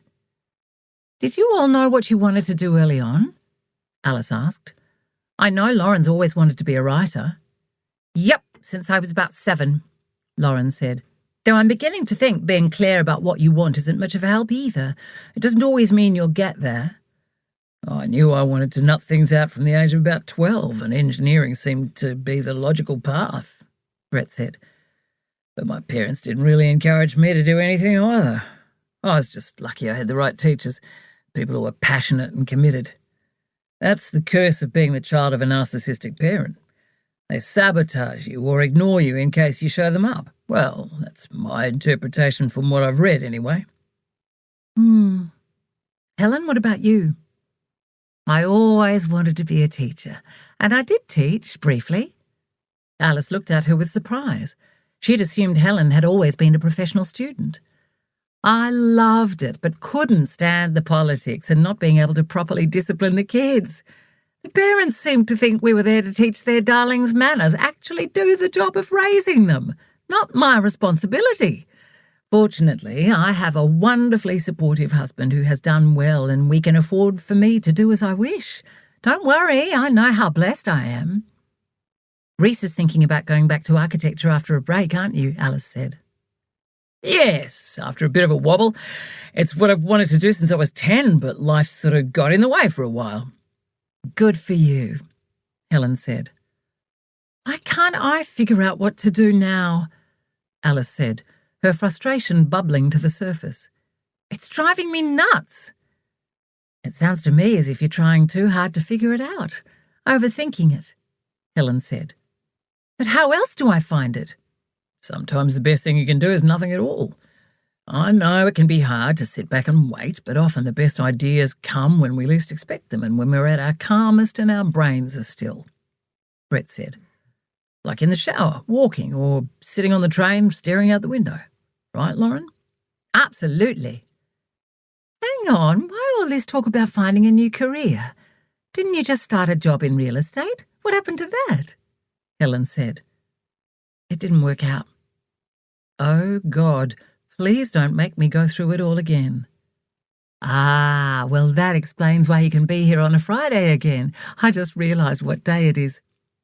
Alice was subjected to workplace bullying, Lauren explained. Yes, by a narcissistic psychopath by the sounds of it, Brett added. Really? Wow. I didn't think tall, beautiful creatures like you got picked on. I thought that was left for short, dumpy, plain Janes like me. Alice stammered, blushing. Oh, don't get me wrong. It's not that I don't believe you. It's just a bit surprising. All the pretty girls, the cool group, were the ones doing the bullying when I was at school. Just thinking about high school gives me the horrors. For it to happen to you in a workplace. No wonder you're feeling out of sorts. Bullies might not leave bruises for the world to see your pain, but they certainly can mess with your mind, Helen said. Yep, that's right. I'm pretty much a mess all round, Alice said. She tried to be light, but was shocked to find tears suddenly springing from her eyes. She gulped them back and wiped her face with her paper serviette from the table. Sorry, I'm fine. Well, other than my life being a disaster, obviously, she said with a weak smile. It sounds to me as if you need a holiday, a break away, so you can get yourself back to feeling positive and excited about the future, Helen said. It's the only way you'll attract good things into your life. It's about the law of attraction. The what? Alice asked. Look it up. The law of attraction. I swear by it. Also, feng shui. Even if you don't believe positioning things in certain places can make any real difference to your life, I don't think you can go wrong with being tidy and clutter-free. Tidy life, tidy mind and all that? Here, she said, writing some notes on a beer coaster and handing it to Alice. Thanks. Things will turn around, you'll see. But you have to do your best to give them the opportunity. God, do you know how frustrating it is to keep hearing that? Alice said, her emotions boiling over again. Sorry, but at the moment it really doesn't feel like anything is all right or ever will be again. You have to believe in yourself and put your faith in the universe. It has your back. It might not seem like it at times, but it does. Always. Just don't let yourself sink too far into self-pity for too long, Helen said. Thank Christ she didn't say have faith in God. I might have actually hit her, Alice thought. You just need a glimmer of positivity and then focus on that. But you need to be open to seeing that glimmer, Helen added. I don't think we should be afraid of change or of changing, but afraid of being the same person in the same place 50 years from now, Brett said. It's hard when it feels like the whole world is against you, but believe me, things do end and make space for better things. You just need to try to keep an open mind. I've been there.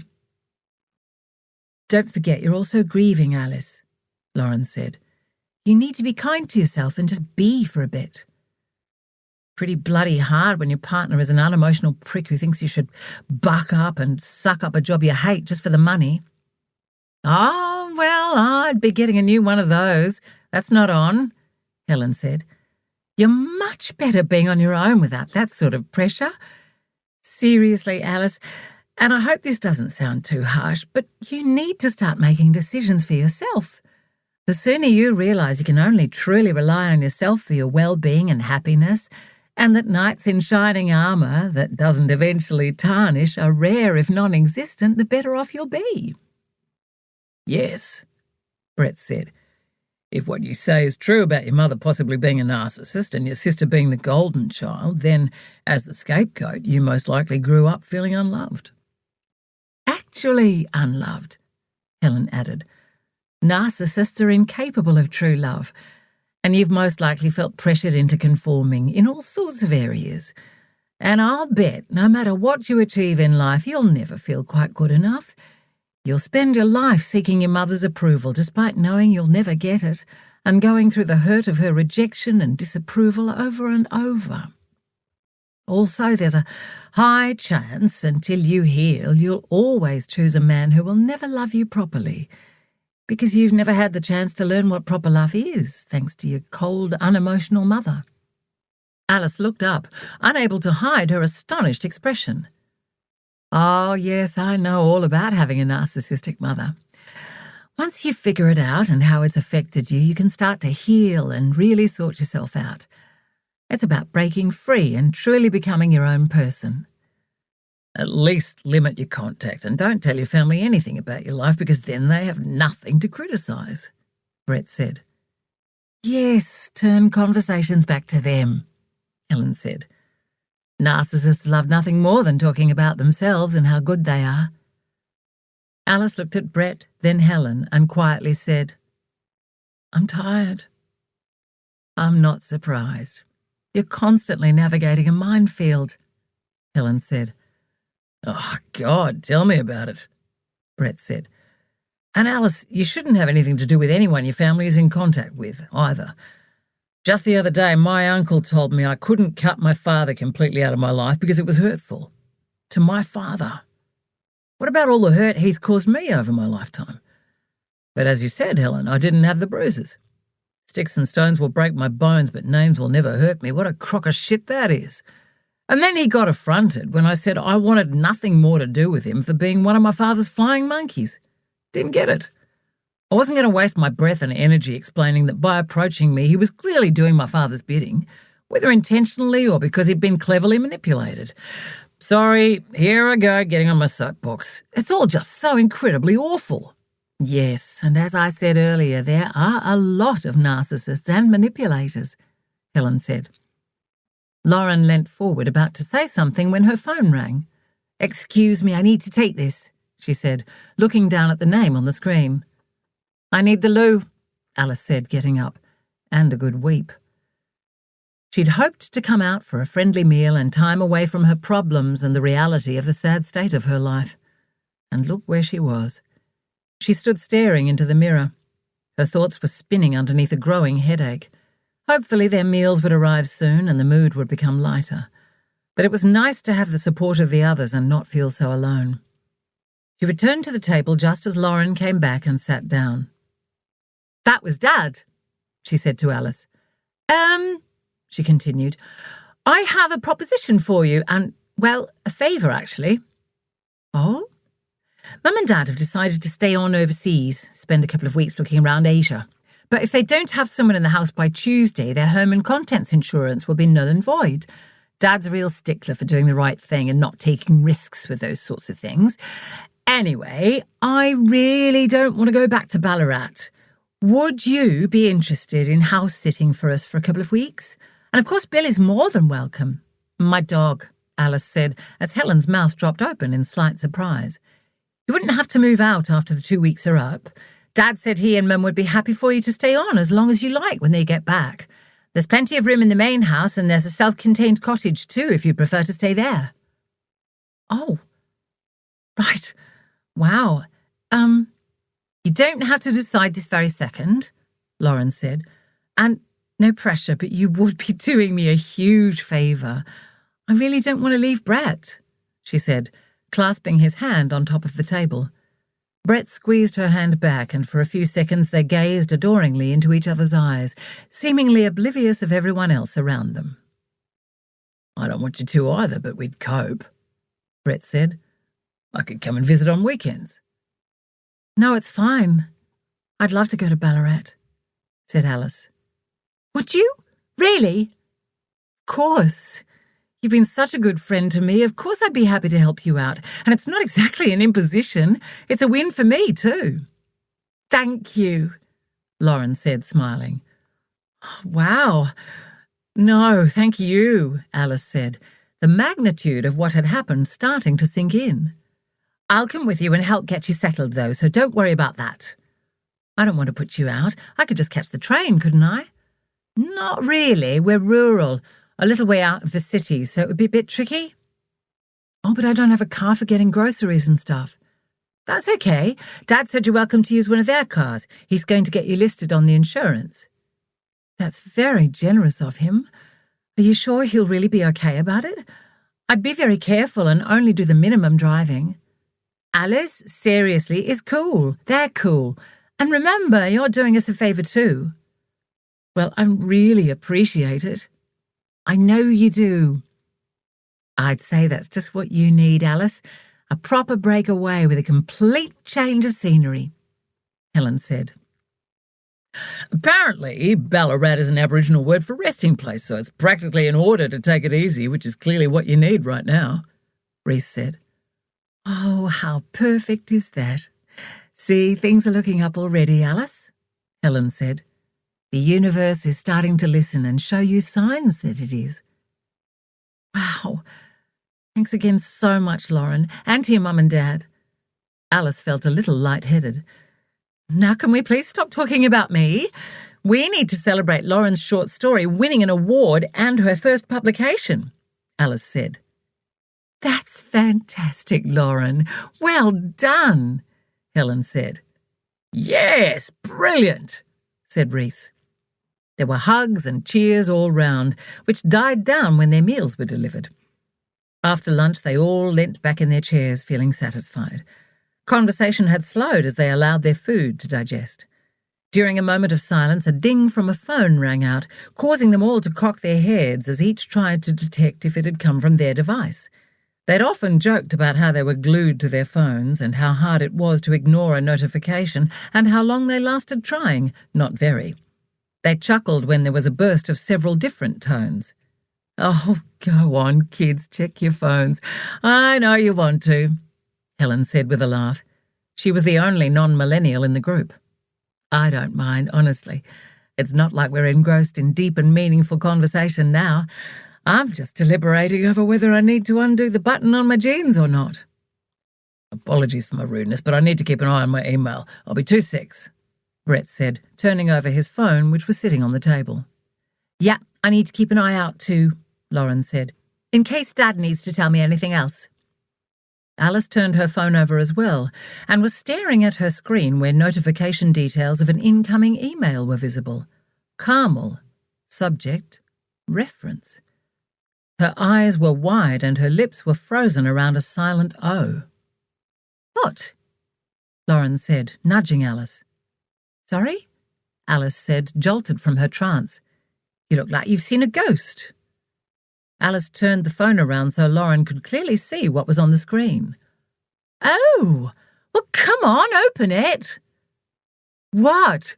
What is it? Helen and Brett said in unison. Lauren read out the name and subject on the screen, and Reese gave a low whistle. I'm too scared to.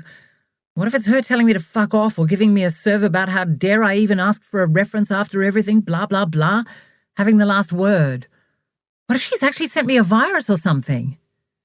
You won't know unless you look, Helen said. Who are we talking about anyway? Who's Carmel? The bully boss we were talking about earlier, Lauren said. Oh, right. Go on then. I think Carmel Gold would value her reputation far too much to be bothered with anything sinister. Well, you'd hope so, Lauren said. Though I understand your paranoia after everything she's put you through. How about you just open it? Okay, Alice said. Right.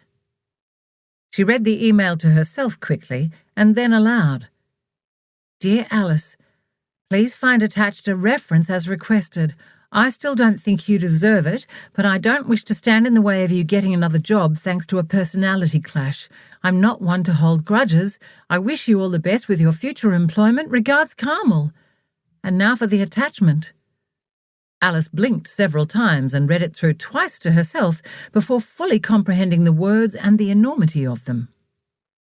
Here we go. To whom it may concern, Alice Hamilton worked for me as executive personal assistant at Gold, Taylor and Murphy Real Estate for a period of 4 weeks, having agreed at short notice to fill in an urgent vacancy due to illness. We remain extremely grateful to Alice for jumping into what was a demanding role in a new industry for her. She performed admirably and exceeded all our expectations here at Gold, Taylor and Murphy. Alice showed great attention to detail, exceptional organisational skills and sound initiative.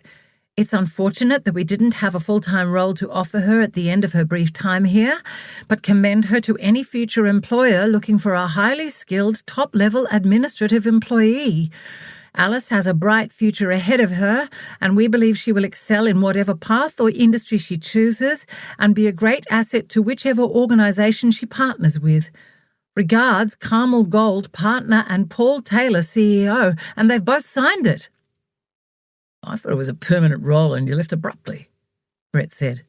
I did. Temporary position to fill is stretching the truth, a lot. But at least it solves the gap in your resume, Lauren said. Why wouldn't you just leave it out? Make it just look like you were still looking for work. What's 4 weeks in the scheme of things? Helen said. I know it seems like nothing, but I can't lie. Not when it could come back to seriously bite me, which I think something like this definitely could. Especially now I'm back to being the straight-down-the-line Alice I was before Carmel. Okay, fair enough, I guess, Helen said with a shrug and picked up her refilled glass of beer. Did you know she was going to send you a reference? Reese said. Well, I'd hoped. I bailed her up at an auction the other day. You should have seen how gutsy she was, Lauren said. She all but roared at Carmel, but remained very professional. It was awesome. See, something else good has happened, Alice. Your life is really starting to turn around now you're taking control and making some changes and decisions for yourself, Helen said. Who would have thought? Alice said. She's clearly done it under sufferance, though. Perhaps Paul or his PA wrote it and made her sign it, Lauren said. Oh, well, it doesn't matter. It's bankable, as they say. Though it won't really help since I can't even seem to get any responses from my job applications, let alone requests for referee details. Don't wait for that. Send this reference with any applications, Helen said. Oh, is that the right thing to do if they don't ask? Sure, why not? Unless they won't accept attachments. And even then you should be able to insert it into the body of the email. It's supporting evidence. It would be so rare these days to have a written reference. Beyond a basic statement of employment, it would probably give you an edge. Just follow your instincts in all situations and you can't go wrong, Alice, Lauren said. Maybe having this will make you feel more confident about your applications and you'll come across better and that'll help you get noticed, Helen said. Seriously, it's all about picturing and feeling the desired outcome. It's not silly. Well, to some it probably is, but I say you can't go wrong with being positive. When you smile, others around you smile. It's catching. It's the same with what you want. What you put out, you get back. God, it's actually a huge relief to get it, and I do feel more confident about applying for jobs. Admin is all I really know, so I'll keep looking for something there. Well, I guess in Ballarat. Okay. I wonder what the work situation is there. No idea, but it won't be hard to find out, Lauren said. It's been lovely, but I really need to get going, Helen said, when they'd finished their second jug of beer. She got up and put a hand on Alice's shoulder. I believe everything happens for a reason, Alice. I wonder if the answers for your future can be found in your recent experience of having a bully for a boss and discovering the truth about your mother. It's one thing to learn and overcome, another to use the experience for the good of others, she said thoughtfully. Yes, thanks, Helen, Alice said, trying to take in the words amidst the flurry of everyone getting up and gathering their things ready to leave. Yes, I'd better be off too, Reese said. It was great to meet you, Reese. I hope next time we see you, you'll be settled back into uni life, Helen said. Yes, good luck, Reese. It was lovely to meet you. Stay in touch, Lauren said. Good to meet you. Don't be a stranger, Brett said. They all shook hands with Reese, except Alice, who drew him into a hug. I'm so pleased you're going back to study. You take good care, and feel free to call or message if you need a chat, she said before releasing him. You too, Alice. I'm sure everything will work out fine. Thanks so much, everyone. I really appreciate it, Reese said. This has been great. Just what I needed. And with a wave, he left. All the very best, Alice. I mean that. I'll be thinking of you and sending lots of positive energy your way, Helen said, giving her a tight hug. Thanks, Helen, Alice said. I'll call or text you to finalise the details, but let's aim to leave around 9:30 on Monday morning, Lauren said, when they were standing outside the pub on the footpath. Sounds good. The sooner the better for me. God, I'm excited, but I'm terrified about telling David. Well, whatever you do, don't do it by phone or email, Lauren said. No, I'd never do that, Alice said, but my heart is hammering just at the thought. When is he home? Sunday night. It's good that you're leaving the next morning and won't have to drag it out and have the tension and awkward silence when you're passing each other in the hallway. What are you going to do with all your stuff? Put it in storage here in Melbourne or bring it to Ballarat? There are plenty of outbuildings at the house, so you're welcome to bring it there and save on storage costs. I don't really have anything besides my clothes and a few treasured knickknacks and Bill and his stuff, Alice said. Oh, really? Your house is full of nice things. It's mostly David's taste. Alice tried to rack her brain for what else she might want. Well, have a good look around and see, and you can always decide later once your mind is clear and the emotional pain has subsided and you can think straight, Lauren said. Alice, I don't want to be negative or scaremongering, but it would also be a good idea to print out, scan, or take photos of any paperwork relating to any assets and debts and any other financial matters, just in case you ever need to negotiate, Brett said. David might let you take the odd bit of furniture later, but I bet he wouldn't be keen on giving you access to his superannuation statements or share records if it means suffering any financial loss, no matter how fair it is legally. I'm pretty sure I'm just going to walk away, Alice said. Honestly, Alice, that's not a decision you can really make right now. There's a 2-year time limit to sort it out, so you don't have to decide yet, Brett said. Well, then I can see later. Yes, but what I'm saying is that later you might not have access to all the paperwork you might need. And don't think you can rely on honesty when it comes down to it. This is one time when I really think you need to be on the front foot. Just get the information. I'm not saying you have to use it, now or ever. I've just seen too many breakups that seemed perfectly amicable until it came to the money. Okay. Thanks for the advice, Brett. It's a good point, Alice. You need to get your fair share. Don't forget you told me that your divorce settlement paid for your uni fees. Yeah, and part of the deposit for the house that's in David's name, Alice mused. Exactly. So don't try to be a martyr. That'll never get you anywhere, Lauren said. Definitely get some evidence of your contributions, Alice, Brett said. And don't forget, if it's not a joint account, The second you tell him you're leaving, David might change the passwords and you'll lose all access. He could be fine, but he might also be pretty pissed off. I've met him a couple of times at the Christmas dinners, remember? He was okay, but I have to be honest, he did also seem very materialistic. He was completely obsessed with his BMW and kept bragging about the 5-star hotels he'd stayed in. Those types of people tend to only really fight over one thing: money. I hope your situation is different, but you need to be prepared. Sorry to harp on, but I care about you. And I really do appreciate it, Brett. It's just that it's a lot to think about. I need to go before my head bursts, Alice said wearily. Hang in there, I'll be in touch, Lauren said, hugging her. Call if you need anything. Yes, and call me any time too, especially if you need any heavy lifting done, Brett said. There shouldn't be, but thanks, Alice said. As she made her way to the train station, she started making a mental list of documents to print out or scan. On the train, she put that list into her phone as a memo. While it was a task she didn't really want to do, she had to admit she felt good about having a focus and taking control of things, of her life.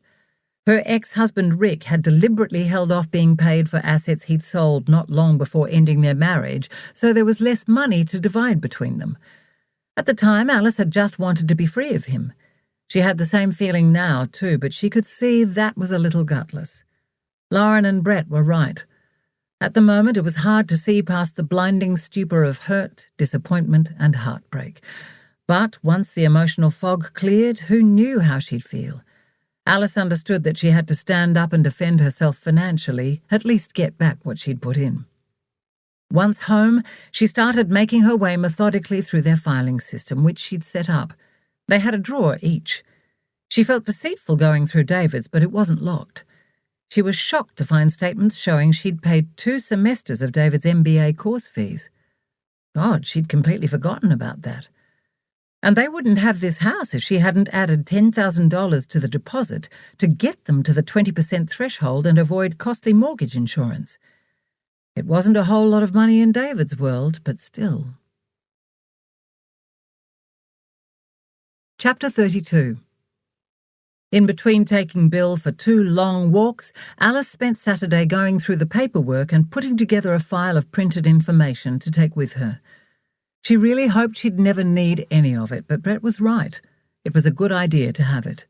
She could see that now.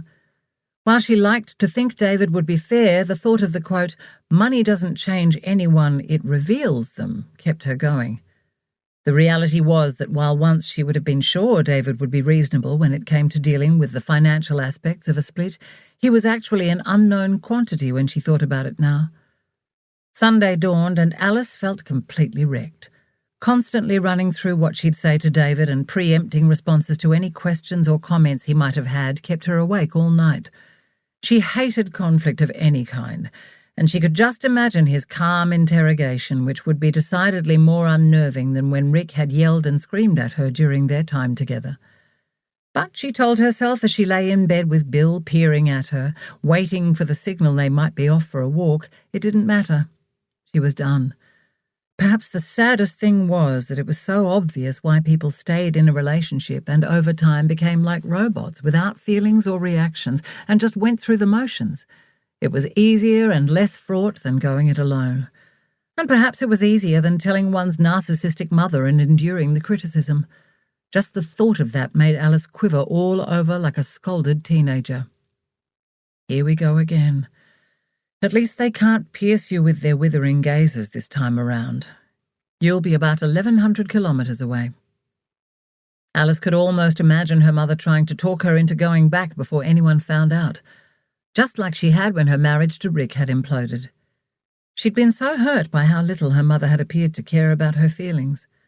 Now she knew her mother better, she realised that she most likely saw Alice as an extension of herself and really didn't care what her daughter was going through.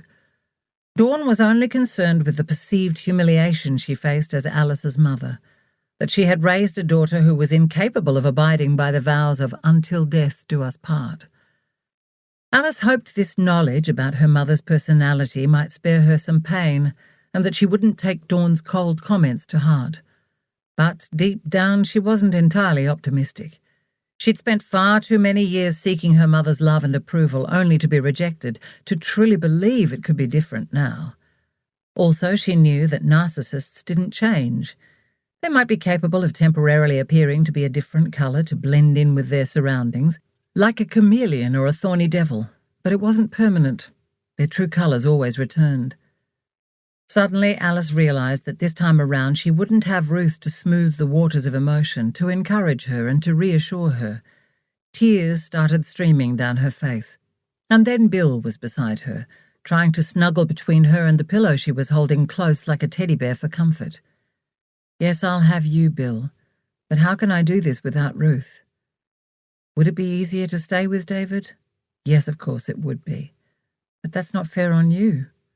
You have a life to live, joy to be had. This is not the life you want, deserve. The words came from within her, but the sound was very much Ruth's gentle voice. I miss you, Alice whispered. I'm right here, she thought she heard back, but she couldn't have. Her mind was playing tricks. She was emotionally wrung out. I know my dad's with me, so why not Ruth? So many times at university Alice had thought she couldn't do this essay or that exam, until she reminded herself she was partly doing the degree for her father who hadn't had the opportunity. And somehow she'd always find her way through. This was a little different, but she knew Ruth had a very special place deep in her heart. She'd just have to try to channel Ruth's wisdom as she had done with her father's strength and determination. Alice knew a lot of people thought those who took their own lives were weak, but she could see her father's situation so clearly now, and couldn't blame him for choosing such a drastic option. She didn't like it, and it had changed the whole direction of her life, but she understood and was empathetic, especially knowing what she knew now. Enough, she told herself. She was getting too morose. She threw back the covers and got up, causing Bill to get excited and spin around on the spot. That made her smile. The complete and utter joy about something that to her was so mundane. Oh, to be like that. Alice didn't feel it was right to finish packing before she told David she was leaving, so after taking Bill for a walk, she cleaned the already spotless house from top to bottom.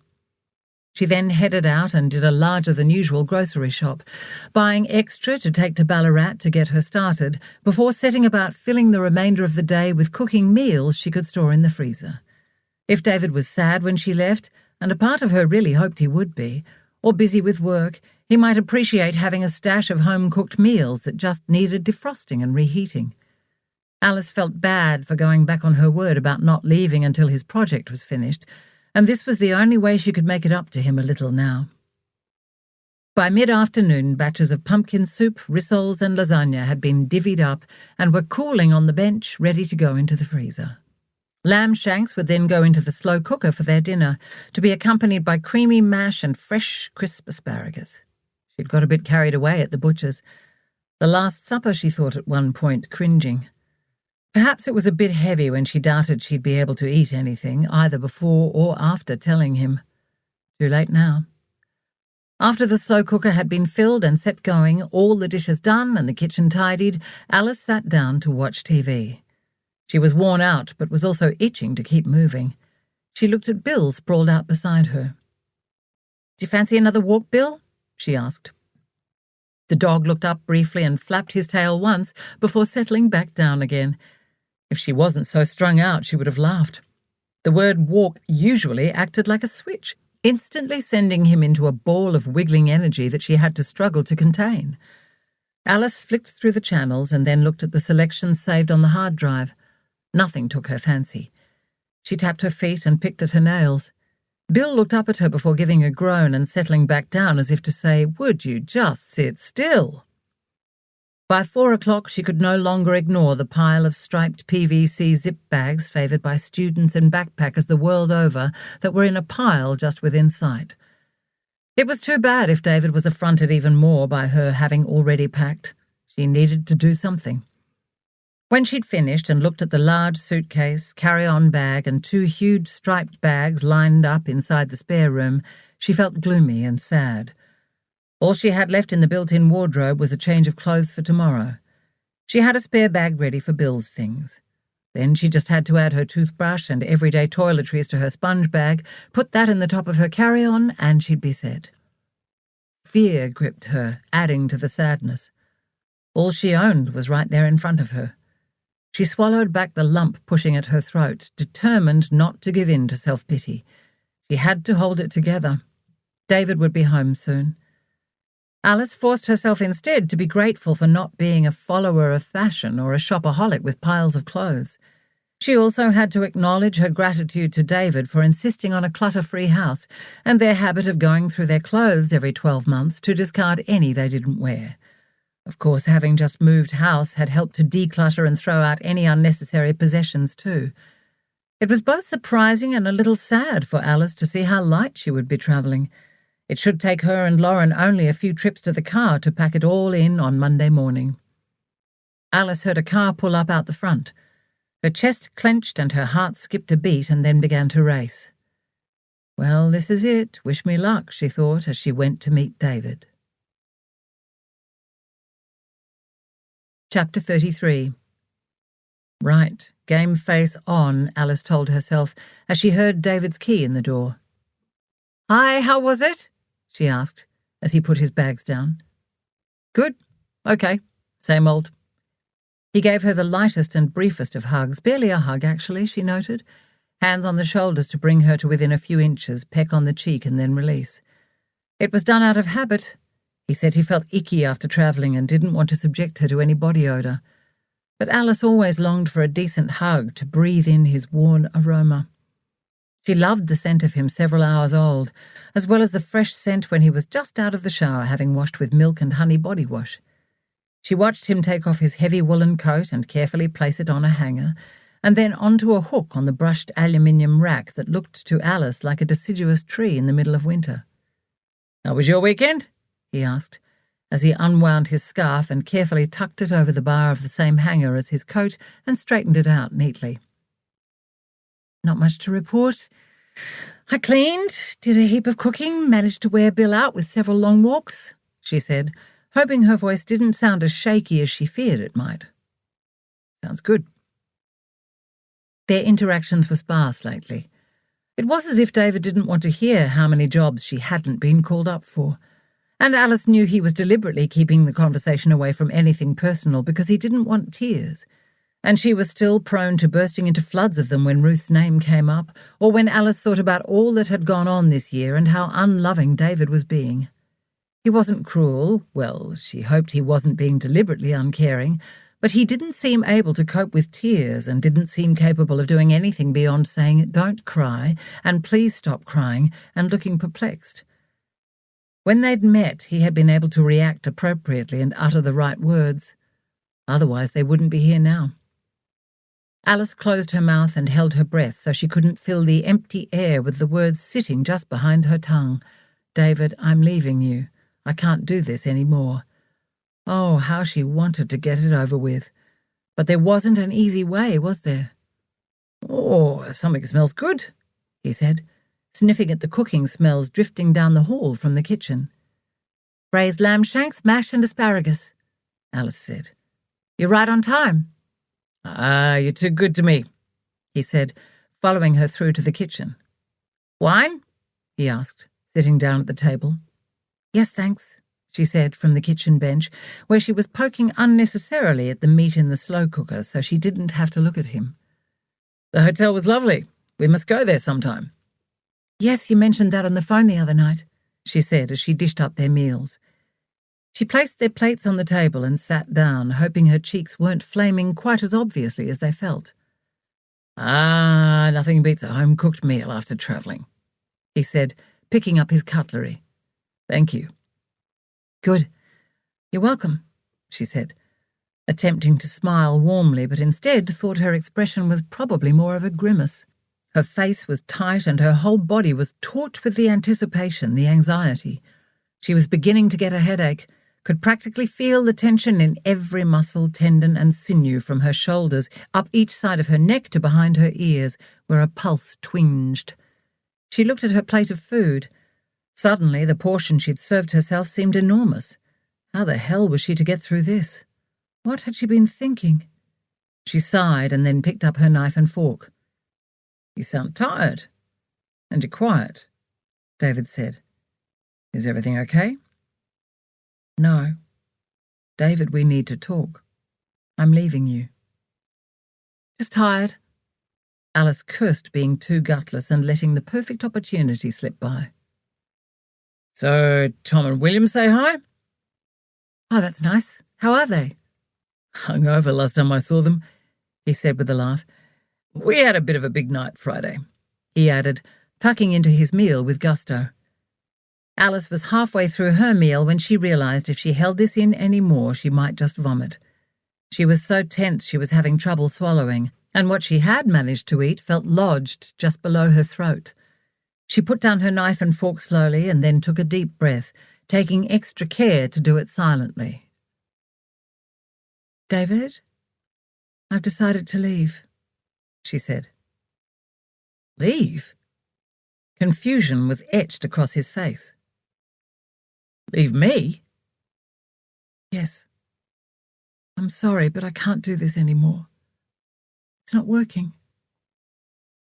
"But you promised you wouldn't make a decision before the project has finished."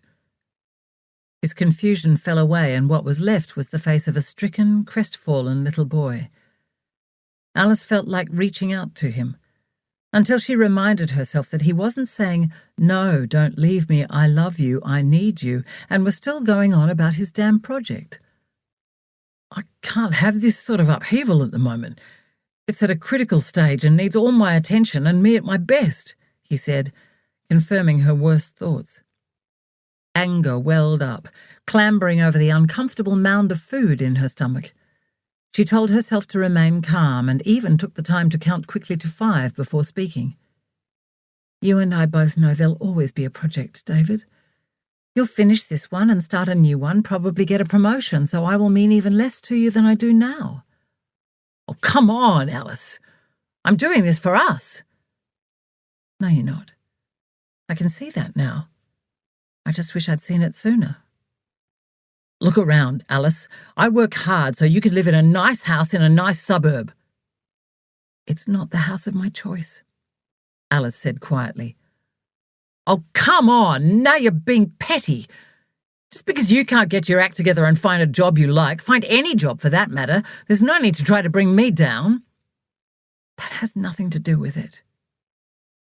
"Okay," he said, making an elaborate show of carefully placing his cutlery down on his plate and then folding his arms across his chest. "Tell me what I've done that makes me so bad." "Our values are different. We clearly don't want the same things," she said. "Alice, you can't have everything. Money without hard work, unless you win the lottery, of course." "It's not about that." "Well, it kind of is, but you don't believe in marriage." "You're leaving me because I won't marry you, is that it?" Alice gave him a look she hoped was withering. "We'll get married, then. I didn't realize it meant so much to you," he said, lifting his hands up and dropping them onto the table in a gesture of surrender. "Haven't we been through this? What else?" he demanded. Alice was seriously rattled. She felt unnerved by his calm but forceful words, but she had to say her piece, plough on. "You want to send our kids to childcare as babies." "So? It's a good idea." "Well, that's where we differ. It's a clear difference in fundamental values, David, and the fact you're all it's my way or the highway and not up for discussion tells me a lot too." "Okay, fine, so you're leaving. Where do you think you're going to go? How do you think you're going to survive?" Alice's anger was now dangerously close to the surface and threatening to spill over. Again, she counted to 5 before speaking. "I'm going to Ballarat with Lauren. She's picking me up tomorrow morning." Alice almost smiled with triumph at seeing the shock and unease on David's face, his sneer of "you can't survive without me" confidence slip away. He was so taken aback he even let out an "oh." He'd clearly thought she was throwing another spur-of-the-moment hissy fit. "Yes, you might think you're God's gift and tick every box, David, and maybe for someone else you will. But I can't live with how unemotional and unsupportive you are." Alice cursed that her choice of words essentially played right into his hands. She sighed at knowing exactly what was coming next. Unsupportive? You're kidding, right? Who's just spent 3 years having you lolling about the house as a student and only working part-time? Exactly who's been paying most of the bills? I meant emotionally unsupportive. I've paid my fair share, David, and you just don't get it, she said. Not everything is about money. She could feel the blood burning behind her eyes as if fueling her anger. Don't raise your voice to me. I'll fucking well speak how I want. You don't control me anymore, David, she said, and stood up. Control you? Oh, dear, you really are deluded, Alice. Look, I know you've been through some stuff this year, and maybe I have been working hard and haven't been quite as sensitive as you'd have hoped, but come on, don't throw away 4 years. He raised his hands, motioning for her to sit down. Take some time out, sure, if that's what you need. You're still not hearing me, David. You never listened to me, she said. She was holding on so tightly to the back of the chair her knuckles were white and painful. I'm leaving you. I'm not taking some time out. I'm not coming back, ever. It's over. She noticed out of the corner of her eye Bill snuggled deeper in his basket, and she felt terrible. Her raised voice must be terrifying to the dog. For all she knew, he'd come out of an environment where there was domestic violence. She swallowed and forcibly regained her composure. Oh, Alice, don't be so melodramatic. David, you can patronize me all you want. Call me every name under the sun. Put me down as simply being a hysterical woman, whatever makes you feel better. But the truth is, this relationship isn't working, and I'm not doing it anymore. I can't be any plainer than that, she said, picking her plate up from the table and taking it to the sink, where she resisted the urge to smash it on the floor. Great. So I've just wasted 4 years of my life on you, on us. I thought we were the real deal, that we'd have kids together, be together forever. Well, we might have if you weren't such a self-centered asshole. You want someone who won't question you, David, who will idolize and adore you while getting little emotionally in return, she said, turning back from the sink. Well, that's not me. I'm done. You'll have to find someone else to tick that particular box on your list of accomplishments going forward, or your 5-year plan, or whatever it is, because seriously, David, that's how being with you feels, that I'm just an accessory, an accomplishment. And if you were, don't you think I'd have chosen someone who'd actually accomplished something? Wow. Really, David, you're going to stoop that low? Well, here's your chance to have someone who better fits your needs in that department. I didn't mean... I think you did. And it doesn't matter, David. All it tells me is that I've made the right decision. You're a pathetic excuse for a man, and I'm actually disgusted in you right now. I never quite realized how shallow you are, but wow, there it is. I'm going to bed, she said, wiping her hands on the tea towel. I'll sleep in the spare room. Come on, Bill. Just where do you think you'll find somewhere to rent with a dog and with no job? Well, that's not something you need to bother yourself with, David. And I've already told you if you were listening. Do I get a say about the dog? Surely you don't want him when you're barely ever here. Hell, come on, don't be stupid. You're a lot of things, but I'm hoping you're not that too. Alice cursed her manners and almost apologized for her put-down, but she was suddenly feeling ferociously protective of Bill. David got up and picked up his own plate, just like after any meal. Do what you want, he said with a weary sigh. I'm just really disappointed you couldn't at least keep your word and wait until the project was finished, as we agreed. Alice was shocked to realize she had to stop herself from rushing back to the table and picking up a wine glass and throwing it at him. Her fingers itched. He still doesn't get it. Oh, my God. She picked up Bill's bed and started walking towards the hall, the dog by her side. You go. But don't think I'll be taking you back when you realize it's tough out there going it alone, Alice. She stopped and turned to look at him. I've done it before, David, she said, and instantly regretted engaging again. Yes, perhaps you should be wondering what's wrong with you that you can't keep a man or a job instead of blaming everything on me. Alice continued walking, the gathering tears and the truth behind his words stinging painfully. She was curled up in the bed in the spare room, which was comfortable enough but felt foreign to her. She was wide awake and tuned into every sound in the house. Would David come knocking? She heard the door from the hall into the garage open and then the main lift-up door grind into action. She held her breath, listening. Was he leaving? Taking the car out? No, she heard the large door humming closed again and no engine starting. He must have taken his bike out. God, she hoped he'd be careful in the dark. At least there might be less traffic at that time of night. She relaxed a little knowing he was gone and wouldn't be disturbing her. But what a mess, she thought, stretching out and putting her hands behind her head. Bill hopped up beside her and snuggled into her armpit, making Alice smile. "We'll be okay as long as we have each other, huh, Billy boy?" she said, and reached over to ruffle his ears and then leant over further and kissed him on the head.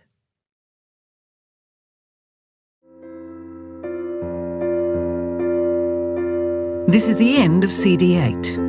The book continues on CD 9.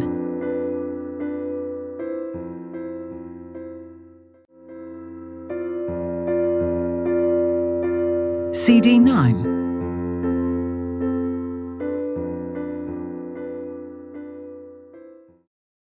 Chapter 34. Alice didn't think she'd ever get to sleep, but she must have because she didn't hear David return. She thought she remembered Bill stirring at some point and sitting up to attention. He must have woken when David came back into the house. The light was only just peeping around the edges of the shutters when Bill scratched at the quilt in order to gain her attention. "Time to get up, huh?" she said, rubbing her gritty eyes and resisting the urge to roll over. Bill whined.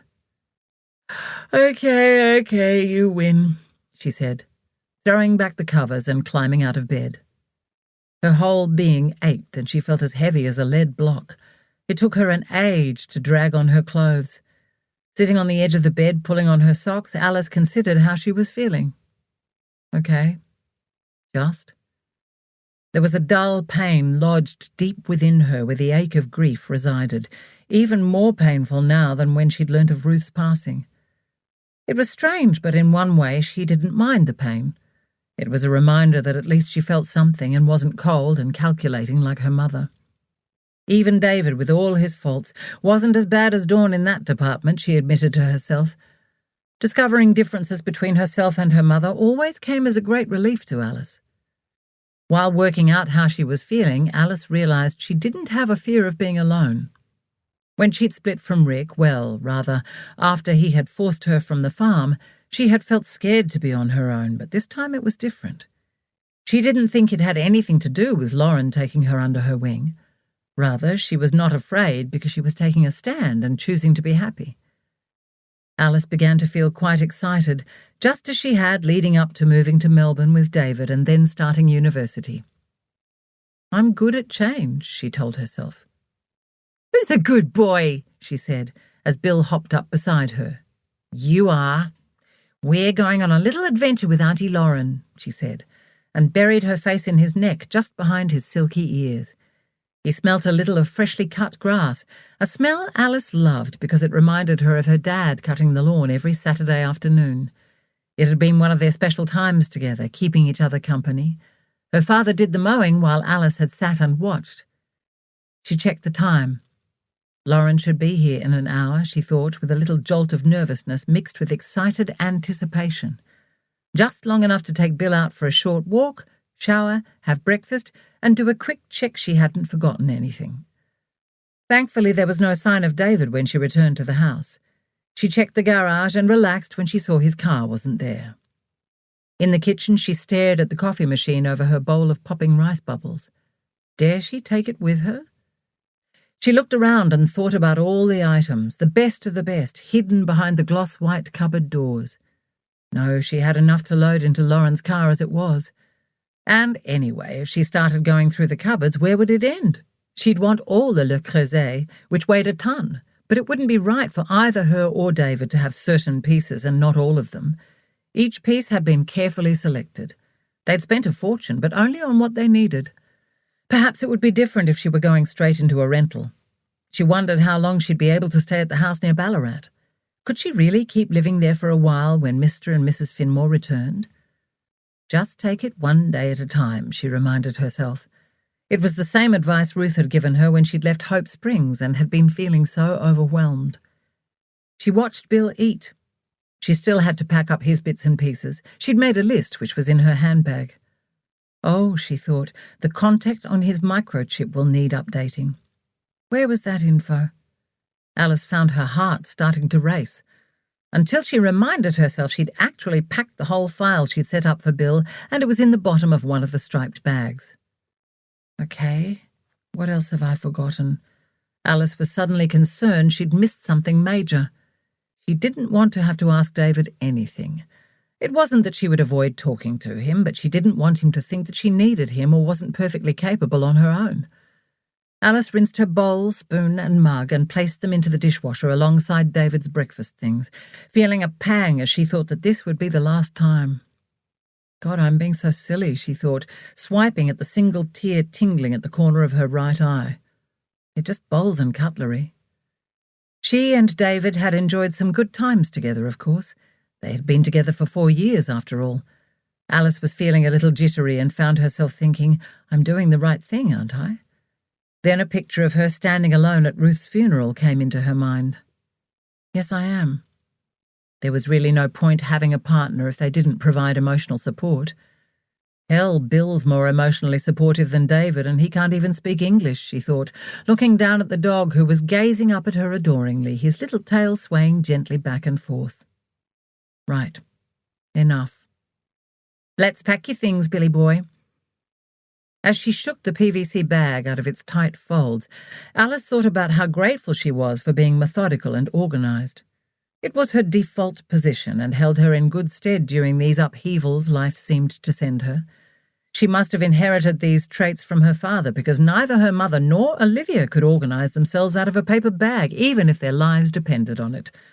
Alice didn't know how they were still in business. She couldn't even go into the storeroom in the family shop without feeling anxious at the haphazard arrangement of stock and other goods. Speaking of which, and in the interests of dealing with things head-on, Alice sat down at the kitchen bench and took a deep breath and picked up her phone. Right, here goes. Hi, Mum. Alice, what are you doing calling on a Monday? Is everything all right? Well, not quite. What now? What's happened? I've left David. What do you mean you've left David? Alice rolled her eyes and then closed them briefly. Separated, Mum, left him. It was a huge effort to keep her tone neutral and not give in to her exasperation. Oh, Alice, whatever did you do something so silly for? He's a lovely young man, and so well off. I wasn't happy, Mum. Oh, come on, Alice, you can't be happy all the time. Life isn't like that. You had a roof over your head and a good man with a good job. What else can you expect? Honestly, Mum, I'd rather be on my own than be with someone who isn't supportive. Isn't supportive? Alice, how can you possibly say such a thing after all he's done for you? Emotionally supportive, Mum. He's not emotionally supportive, Alice said, her shoulders slumping. I suppose this is all about him wanting you to get a job and stick at it after wasting 3 years studying. Come on, Alice. What could you possibly be expecting? She said. Where do you think you're going to live anyway? You don't have a job. I'm going to house sit near Ballarat for a friend. Oh, Alice, don't tell me you've left David for another man. No, Mum, I haven't. House sit, not move in with, Mum. What friend? Lauren, from uni. But we don't know anything about her. You don't need to, Mum. She's my friend, and she's good enough to be kind to me, unlike you. Alice cursed the leaking of her fury. Now, there's no need to be contrary, Alice. Just because you can't stick at anything doesn't mean it's my fault. I hope you're not going to regret this. Poor David. Whatever must he be thinking? And we were starting to plan our trip over for Christmas. Where will you be now? Ballarat? Perhaps we should— Mum, I have no idea. That's months away. I really need to go now. And for the record, I wasn't phoning for your advice or your opinion. I just wanted to advise you of the situation and where I'll be. It wasn't an easy decision for me to leave David, and this is a really difficult time. so thanks very much for your understanding. But where will you be exactly? What does near Ballarat mean? How will I contact you? You have my mobile number and there's always email, Mum. That's all you need. I'll need an actual address too, Alice, just in case. Alice tried to stifle her sigh. Get a pen then, Mum. OK. I have a pen, Alice. Alice read out the address from the note she'd written for David and placed on the kitchen bench. She really hoped Dawn wouldn't decide to turn up unannounced. Thank you, Alice, her mother said in a haughty tone when she'd finished. Now what about David? What about him? Well, I assume he'll be devastated. He's fine, Mum, and he will continue to be fine. I have to go. All right. You'd better call if you need anything, Dawn said with all the warmth of a marble bust. OK, thanks. And Alice? Yes? I hope you know what you're doing and aren't going to regret this. I'll be fine, Mum. And really, it's nothing to do with you. It's my decision. Alice hung up and sat staring at the stone bench top, assessing how she felt. Annoyed, but otherwise all right. The conversation had gone perhaps a little better than she had expected. Now she knew what made her mother tick. She had the bar set low. Dawn might have reeled her in and kept her talking longer than she had intended, but Alice had had the final word, and she'd been firm and kept her emotions largely in check. And now Alice refused to feel like a chastised child all over again, as she had so many other times when she and her mother had talked on the phone. She wished she'd managed to refrain from giving her mother the address, but at least she'd made the call and it was over and done with. Alice had lined up all her bags against the wall in the hallway and had just finished a final check of the house when she heard a car pull up out the front. She opened the door and went to greet Lauren. "Hey, how are you doing?" Lauren asked, looking into Alice's eyes after they'd hugged and said hello. "Really?" "A little frazzled. But seriously, I really am okay. Come in. I'm all ready to go." "Look at you, all organised. I would expect nothing less." "I hope you've got plenty of room," Alice said. "Hello, Bill. Are you excited about going on a holiday?" Lauren said, bending down to give him a pat. "Is this all you've got?" she said when she stood back up. "Yep. Just my clothes, a few treasures I had from before, my computer, some files of paperwork, as Brett suggested, and Bill's stuff." "You don't want to take anything else?" Lauren said, making her way through the house and looking around. Alice followed her. "I just thought if I started I might never stop," she said with a shrug. "I've got copies of all the photos." "Well, it's not like you can't ask for something later, I suppose," Lauren said. "And maybe it's good to make a fresh start." "Hey, do you think I need sheets, pillow, and a quilt? They're a bit bulky." "Do you want to take them? We're not short on room in the car." "I don't know." "I'd say yes if you've got a favourite pillow you won't want to live without, but other than that, we've got heaps of bedding at home. Seriously." "I don't want to be scabbing off your parents too much." "If you'll be uncomfortable, Alice, then take them." "I think I will, actually. I've got one spare bag. See, I'm getting dithery and starting to question everything," she said with a sigh. "As long as you're sure about leaving, then you're fine," Lauren said, helping Alice strip the spare bed and then fold up the sheets. "No, that I am sure of." "Good. I don't want you having any regrets." "No, there'll be none of those. I'm determined." "Excellent." Soon Lauren's old Volvo station wagon was loaded. Bill buckled into his harness in his bed on the back seat, and Alice was standing at the open front door to the house, wondering if she'd missed anything. She was struggling with actually pulling the door shut, closing that chapter of her life completely. Then she heard Bill whining and snapped back to attention. She looked to where Lauren was leaning against the car waiting for her and felt a strange sense of being torn. "What do you want to do about the house keys?" Lauren said quietly, coming back up the path towards her. "I'll deadlock the house and then put them in the letterbox. It's locked, so they'll be safe. I just can't make myself pull the door shut and actually leave. And I don't even really like this house," she said with a tight laugh. "I'm certainly not going to miss living here. Well, the house, that is. The suburb is nice." "Of course it's hard, Alice. It's literally locking yourself out of your old life and starting over. There's no going back when you do." Well, perhaps there is. It's just fear of the unknown, isn't it? Yep, probably. Are you sure you have everything you think you'll need? Everything? Yes, I think so. I don't think that's what's stopping me. Passport, bank details, passwords, Bill's vaccination and microchip details. Though you could always phone the vet for that. Get him scanned again to get the number. Really, all you need are your clothes, passport and bank cards. Yes, you're right. I just have to do this. With her heart hammering against her ribs, Alice held her breath as she pulled the front door closed. Good on you. Come on, let's get out of here, Lauren said, gently tugging at Alice's arm. Keys in the mailbox, and then we're off to start you on a new and wonderful life as a strong and independent woman, Lauren said, linking arms with Alice. Alice pushed the keys through the slot in the letterbox and got into Lauren's car. I'm not sure being given a ride and somewhere to live counts as being strong and independent, she said, as she snapped on her seatbelt. Oh, mere details, darling, Lauren said, as she put the car into gear, checked her mirrors, and pulled slowly away from the curb. Goodbye, house, goodbye, David, Alice thought. It was good while it lasted. Why do all good things come to an end? She asked Lauren after they'd been negotiating the traffic for a few minutes. There's no such thing as fairy tale happy endings, Lauren said without missing a beat. Do you think I'm being unappreciative? Should have stuck it out? Alice said. No. What is tolerable or intolerable to you might not be to me, or vice versa. I won't judge you, Alice. I'm not your mother or your sister. Speaking of which, have you broken the news to them yet? I have, actually. I rang Mum earlier.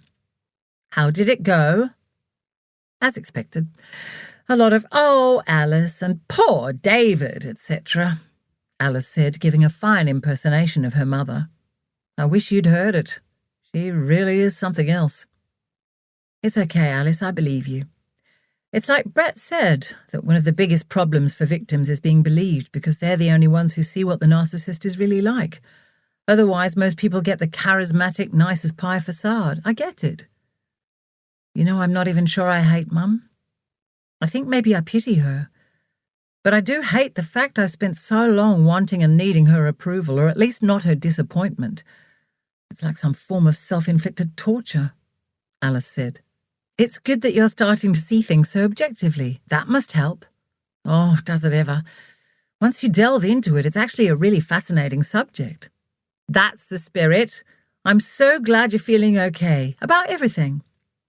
Better than okay. Free. I gave her the address and left it for David, but there shouldn't be any need for either of them to contact me, not for a while anyway. Go you! Alice stayed silent while Lauren navigated the suburban streets and got into the flow of traffic. Thank Christ you got away from her and left Hope Springs, Lauren said when they were on the main road. That's thanks to Ruth. I wouldn't have moved to Adelaide and then met David if it weren't for her encouragement, Alice said quietly. Oh, God, I'm sorry. I didn't want to make you feel worse. I'm fine. Really, I just miss her. And my dad. God, I can see now how hard it must have been for him to cope with Mum, especially knowing what I've learnt recently. He also had the pressure of never living up to her parents' lofty views. I don't know why, but it always felt like they thought Dad wasn't good enough for their family, their daughter. But they were only shopkeepers, for God's sake. Nothing special. Not that it matters what anyone does. I miss him terribly, and for years I was disappointed he didn't leave instead and take me with him, but at last I get it. I don't see him as a coward. He was just a man who realised he'd never win and couldn't live with that uncertainty anymore.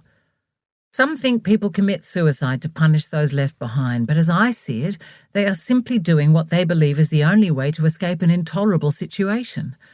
And there's no way a decision like that is the easy way out. Well, that's my opinion anyway. Alice had had to grieve in private because of her mother's reaction to the suicide. Now she didn't tend to think about it much at all and didn't talk about it if she could help it.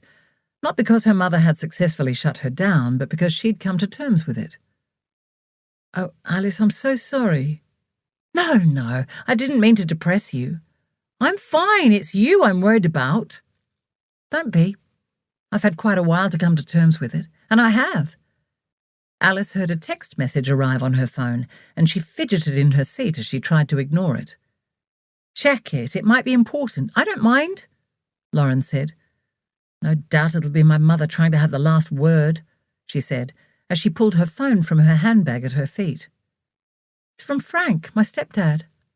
"Ah, that's nice. He says, 'So sorry to hear your news, Alice. I hope you're okay. Here if you need me. Lots of hugs, Frank.' He's even managed to include heart and sad face emoticons. Oh, that's so nice of him," she said, hugging her phone to her chest. She tapped out a quick thank you, added a heart, and pressed send. "At least someone from over there is on your side. What about your sister? Olivia, is it?" "Yes. Mum's little shadow and puppet." "Oh, okay, enough said." "Yes," Alice said with a laugh, and put her phone back into her bag. Gradually the view from the car had changed from established suburbs to light industrial, and then to pockets of new housing developments. Now they were finally getting out into the country where the houses were further and further apart, and there were swathes of green paddocks dotted with large, graceful trees. "Bill travels well," Lauren said, looking into the rear vision mirror. "Yeah, not a peep. I wasn't quite sure what to expect," Alice said, turning to sneak a look at the dog who was fast asleep in his bed. "But he seems fine. It's not much more than an hour's drive and we're over halfway there. Not too much further." "I'm surprised at how quick the drive is from Melbourne. You know, I've got a sense of déjà vu," Alice said. "I drove with David in my car from Adelaide to Melbourne when I moved here. I sold my car soon after because we only had the one parking space with the apartment and David had a car. Actually, it feels a little odd, unsettling not to have my own car now. It's the first time I haven't had one or access to one since I was 16.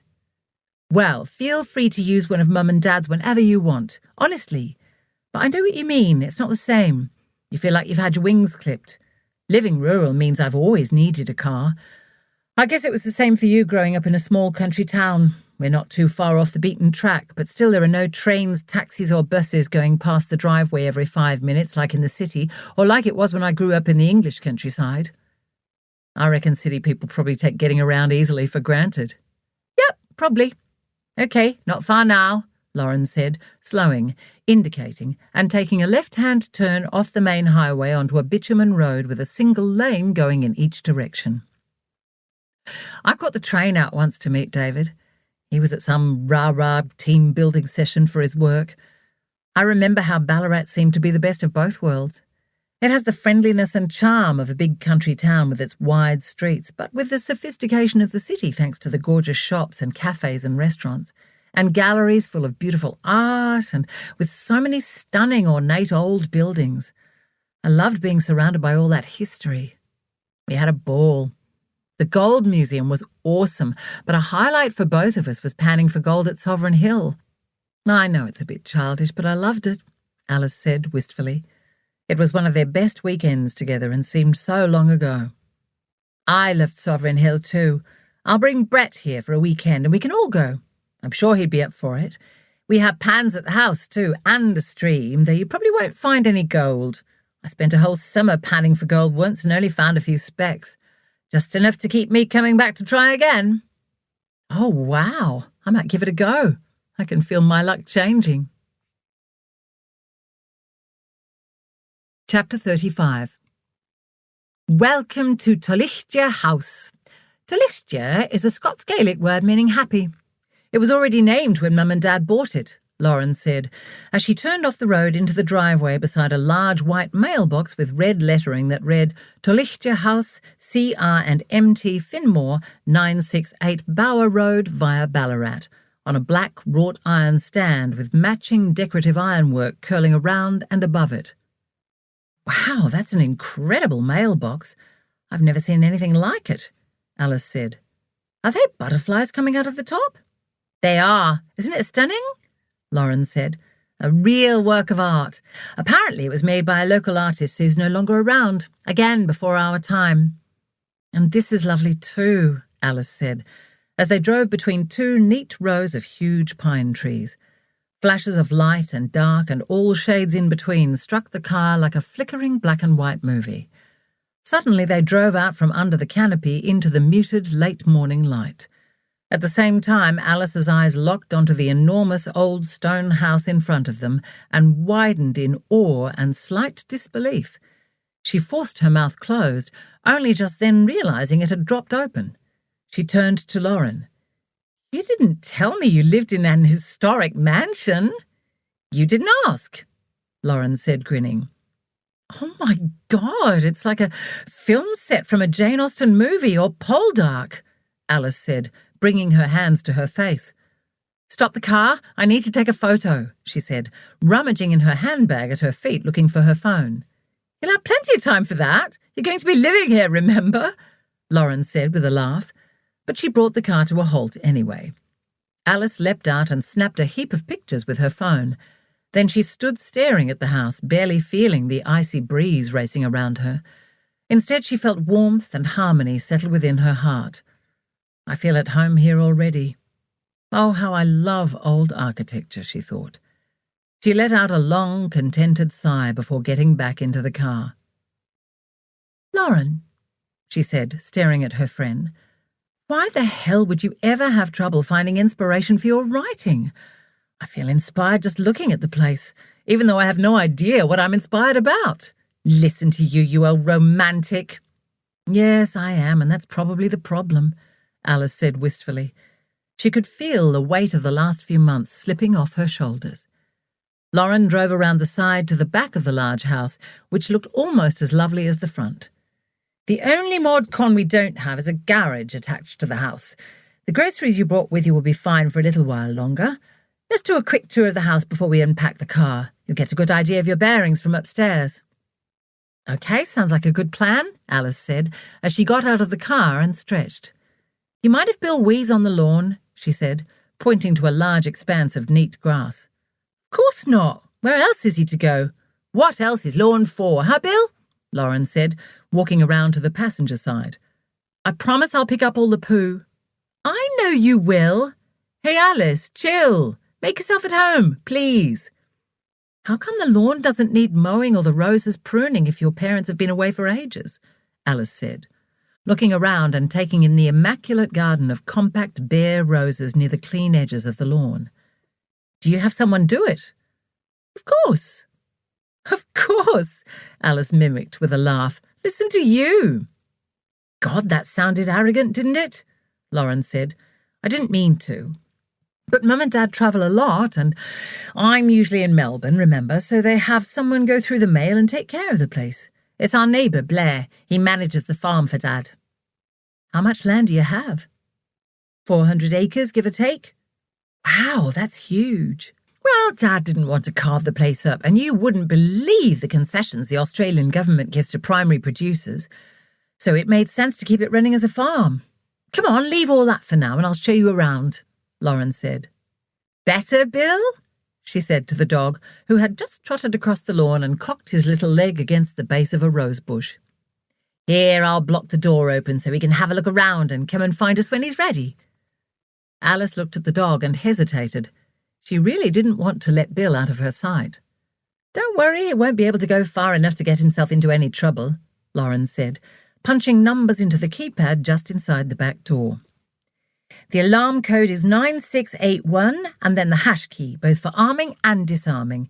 It's our road number plus 1 on the end. For now. We do change it regularly, mainly just the last digit, okay?" "Got it." "So this is the mud room, as we Poms call them, the back room in Aussie lingo, I guess," Lauren said, putting her handbag on a chair beside the table. "There's a spare loo and shower room just through there." As they moved through the house, Alice started to lose her bearings. The place was enormous. Her bewilderment must have shown because Lauren said, "You won't get lost. It's not that big. Downstairs is the kitchen, dining room, lounge room, vestibule, and Dad's office. Upstairs is pretty much the bedrooms and bathrooms. Oh, and a more casual sitting room that's used as the library." "How come it's toasty warm? I was expecting it to be cold inside when I saw the size of it," Alice said. "We don't do cold, so we certainly wouldn't expect you to. Dad asked Blair to turn the central heating and hot water service on yesterday for us." "Oh, thank you. I could get used to this. It's incredible," Alice said. Sorry I keep going on, but it's just magnificent. I know, and don't think I take it for granted. Or maybe I do, actually. It is lovely. I wasn't totally sure when we bought it. I thought Mum and Dad were mad to take it on, to be honest. It was a bit of a tip. Had been unloved and unlived in for over a decade. But they had it restored and added all the bells and whistles and creature comforts. It's the best of both worlds. Old world charm, but without rattling pipes or freezing your arse off. Mum had dreams of running it as a guest house or wedding venue in her retirement, but she couldn't really decide, and then she got sick. When we last talked about it, you said she's all right now, though, didn't you? Yes. Thankfully, she caught the cancer early enough and has been in the clear for a couple of years. But it reminded them of how short life can be, so they decided to do some travelling. Lauren opened a heavy wooden door, and Alice stared in awe at the vast dining room full of dark, antique timber furniture with curved-backed chairs upholstered in striped navy, red, and white silk to match the curtains. What did they do before they retired? I don't think you've ever told me, Alice said. Dad was in finance. Actually, they both were when they met, but Mum decided to be a stay-at-home mother and then lost the corporate urge. Dad managed to time things right and we left London just before the global financial crisis. Then he had a university teaching gig. He still does a bit of teaching. Mum went back and studied sociology and still occasionally does some teaching too, just because she loves it. They sound perfect, Alice said, a little wistfully. Well, they're far from that, but they've always let me know they love and support me, so you can't ask for more from parents, really. OK, so this is the front hall or vestibule. That's the front door, Lauren said, pointing. Know where you are? Yep.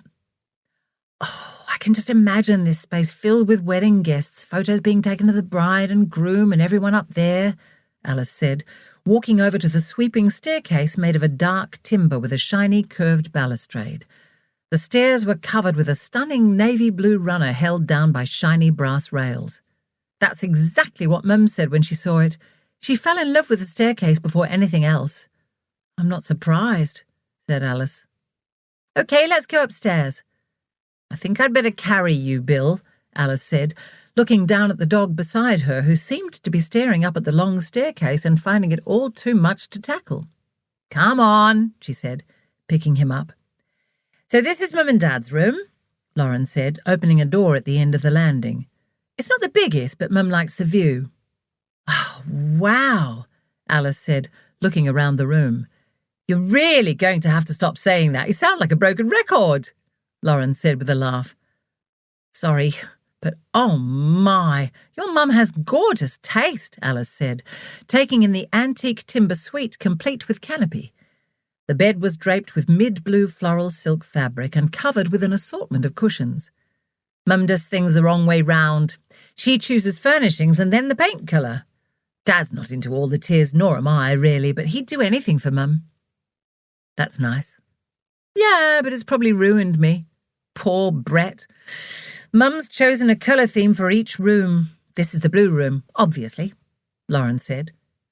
I love the colour. It's almost a Wedgwood blue, Alice said, before going to the window and looking out.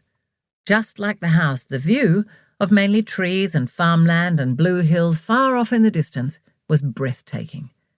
We're down at the end of the hall, Lauren said, heading out of the room and waiting with her hand on the door handle for Alice to walk out before pulling the door closed behind them. I'm in here, Lauren said, opening a door to another tastefully decorated room with walls painted in a deep aubergine. I give you the purple room, she said dramatically. Do you have your own ensuite? Alice asked. Of course. I did say Mum and Dad did a full update, didn't I? Every room has its own bathroom and walk-in robe. Even mine? Yes, even yours. They're small but perfectly adequate. You're too funny, Alice. You're like a kid at Christmas. I feel it. You're in the green room, Lauren said. Voila. She opened the door and stepped aside. Alice walked inside, her mouth gaping again. The furniture was white lime washed, and the quilt and matching curtains were covered with a delicate floral pattern. Alice went and sat on the bed before her legs, which were suddenly jelly-like, let her down. She couldn't take her eyes off the wall in front of her. It was a mid-green with a slight blue-grey tinge. Eucalyptus was the best way to describe it. Suddenly her throat constricted and her eyes filled with tears. "What is it?" Lauren said, coming over and sitting beside her. "Are you okay? What's wrong?" Alice shook her head, wiped the tears away and sniffed. She tried to speak but couldn't. Lauren put her arm around her and gave her shoulder a squeeze. "You're probably going to get sad and homesick, if only for a feeling of home, being settled. You're going through a major upheaval." Alice shook her head again and lifted her hand to point to the wall in front of her. That was my Ruth's favourite colour in the whole world," she finally managed, tears starting to stream again. "Oh, Alice, I'm so sorry." "Let it out. Cry," Lauren said, pulling her friend towards her. "I miss her so much, Lauren." "I know you do." Slowly, Alice pulled herself together. "Sorry," she said as she straightened up. "You don't have to have this room. There are plenty more to choose from, and there's the cottage." "No, I like it. I think it's comforting, actually. Now I've got over the initial shock. It's such an unusual colour. I think it's meant to be. Almost like Ruth is here watching over me, as naff as that sounds. It doesn't sound naff at all. You should hold on to whatever gives you comfort, and you can always change rooms later if you want." "Oh, Lauren, thank you for bringing me here." "You're going to have to stop saying that too. It's getting embarrassing." "Sorry." "And that, Alice. You are worthy. You need to get that through your head. And, as I keep saying, you're doing us a favour agreeing to house sit for us. Come on, I want to show you the view from the end of the hall. Then you'll really get the lay of the land." Alice stared out at the yard dotted with a collection of large and small brick and stone outbuildings.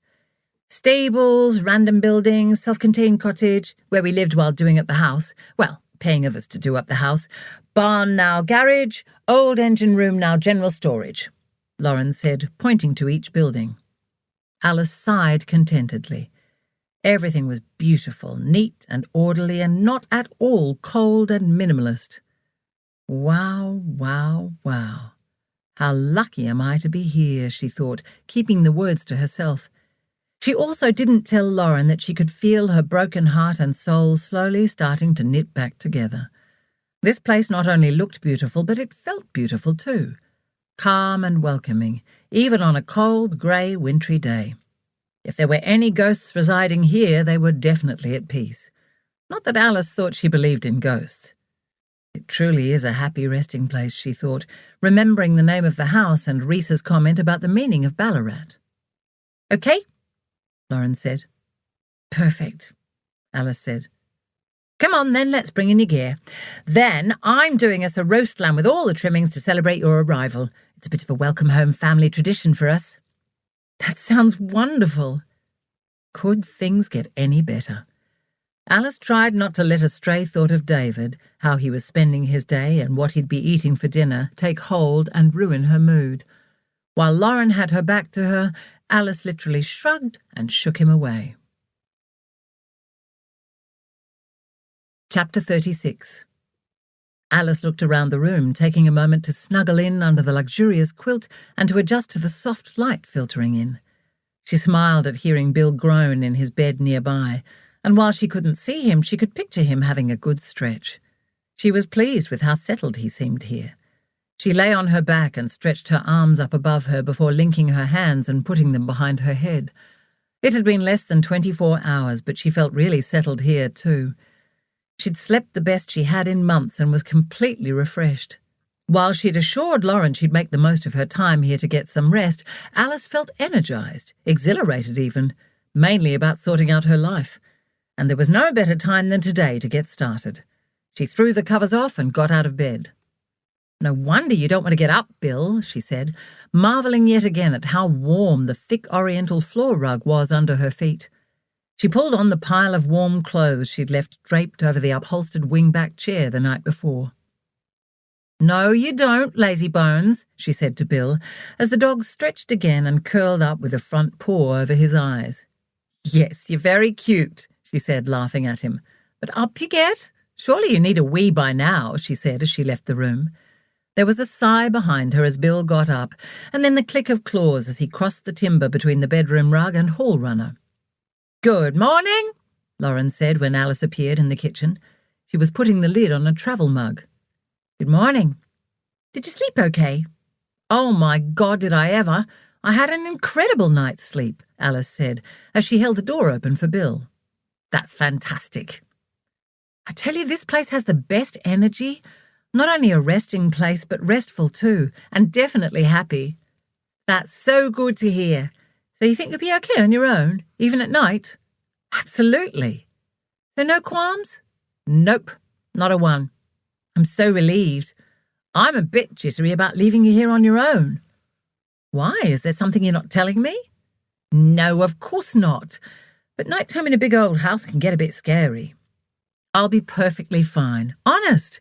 I'll make sure all the doors are locked, and there are about 1,000,000 security lights around which will light up like a stadium if anything sets them off." "Are you sure you won't be lonely?" "Honestly, Lauren, I don't think I could ever be as lonely as I've been in bad relationships," Alice said thoughtfully and truthfully. "I really appreciate your concern, but I am perfectly fine. Better than fine. Great. So you get back to your lovely Brett and stop worrying about me." "So you wouldn't mind if I left like now-ish?" "Of course not. I really appreciate you driving me out and settling me in, but please don't feel you need to stay. We're all good, aren't we, Bill?" she said to the dog as he trotted in, followed by an icy blast of fresh air. "You, mister, need to learn to use the doggy door. That's one of our tasks for today. I think we'll wait to see if the rain stops and the sun comes out before going for a walk. Say goodbye to Auntie Lauren," Alice said. "Bye, Bill. See you soon. Have fun," Lauren said, squatting down and patting the dog. "Okay, so you got Blair's number. He won't bother you, but he'll come if you need him to. He's only a couple of miles away. You got the keys to the cars and to the house, and you know the alarm code," Lauren said as they walked out to the car. "Yep, just go, Lauren. We're perfectly fine. You've done a great job of showing me everything," Alice said, holding the driver's door open. "Well, I'm only a phone call or text away too," Lauren said, hovering. "Got it. And I can always drive back if you need me to." "Lauren, just get in the car and go and be with Brett," Alice said with a laugh. "Bill and I have got this." "Okay, cool. Brett and I will see you Sunday week when we bring Mum and Dad home," Lauren said, and gave Alice a quick hug before getting into the car. "Yes, you will. I can't wait to meet them. And please double-check they're okay for me to do a welcome-home roast dinner for them. I don't want them feeling jet-lagged and wanting to go to sleep but having to be sociable. There'd be nothing worse than that in your own home. I'm sure it'll be fine. They'll only be coming from Singapore, but I will certainly check and let you know." "Great, thanks. Now off you go," Alice said, checking Lauren had all her limbs inside the car before closing the driver's door. "Have fun. See you soon," Lauren said from the open window as she drove off with a wave. "We will. Drive safe," Alice said, waving. She watched Lauren's car make its way down the long driveway for a few moments before the cold wind hit her. "Right, Bill, shall we give the doggy door a go?" Alice said, leading the way into the mudroom. "Oh, right. Well, that was easy," she said, as Bill disappeared through the flap before she'd even had a chance to bend down to show him how it worked. Back inside, Alice set about getting breakfast for herself and Bill. As she sat at the kitchen bench eating her bowl of muesli with Bill munching on his dry food nearby, she paused to take stock of how she felt. She'd been telling Lauren the truth. She did feel great and inspired. As cliched as it was, Alice really did feel that today was the first day of the rest of her life. And I'm going to make the most of it. The day and my life. Having tidied the kitchen, she took her laptop and a mug of coffee and went and sat in Mr. Finmore's office. Settling back into his plush, high-backed leather chair behind his antique desk, she let out a deep sigh of contentment as she looked around. God, what a magnificent space. How lucky am I? She gazed at the floor-to-ceiling timber bookshelves spanning an entire wall of the huge room and could practically feel the books releasing their wisdom. She didn't feel at all sad or anxious. She felt safe, exhilarated about the future, and grateful for the opportunity to have the freedom to think and sort her head out. And for the first time in months, she really felt she was close to doing just that. She was on the cusp, standing on the edge of a fabulous new life and shedding her old one along with all the insecurities she now knew she had within her because of her upbringing. She would fight the crippling self-doubt that was the most profound legacy from her family life and win. Just as Lauren had said, Alice had every right to feel worthy. She'd done well at uni. That was down to her hard work and discipline, and no one could take that away from her. She'd absolutely loved studying and had proven she was good at it. She wasn't above herself, had never looked down on her mother or sister or been critical of them in her mind for anything other than their mean-spiritedness and bullying of her. Going to university had been her choice just as much as her sister had chosen not to go. Alice would not wear their insecurities any longer now she understood them and knew their origin. She'd tried so hard her whole life to be what her mother wanted, but she could now see how impossible that really was. No more being a square peg trying to fit herself into their perceived round hole, a space that kept changing. She'd recently realized that is what her life had been. But now she was free. She felt enormous gratitude to Brett, and in a strange way Carmel, for giving her the box of truth and taking off its lid. The world was finally hearing about the sexual abuse that perpetrators, particularly offenders who were rich, famous and powerful, had got away with for many years. Obviously, Alice's experience wasn't in that league, but still, there must also be a stack of people who were in or had been in situations like she had at Gold, Taylor and Murphy.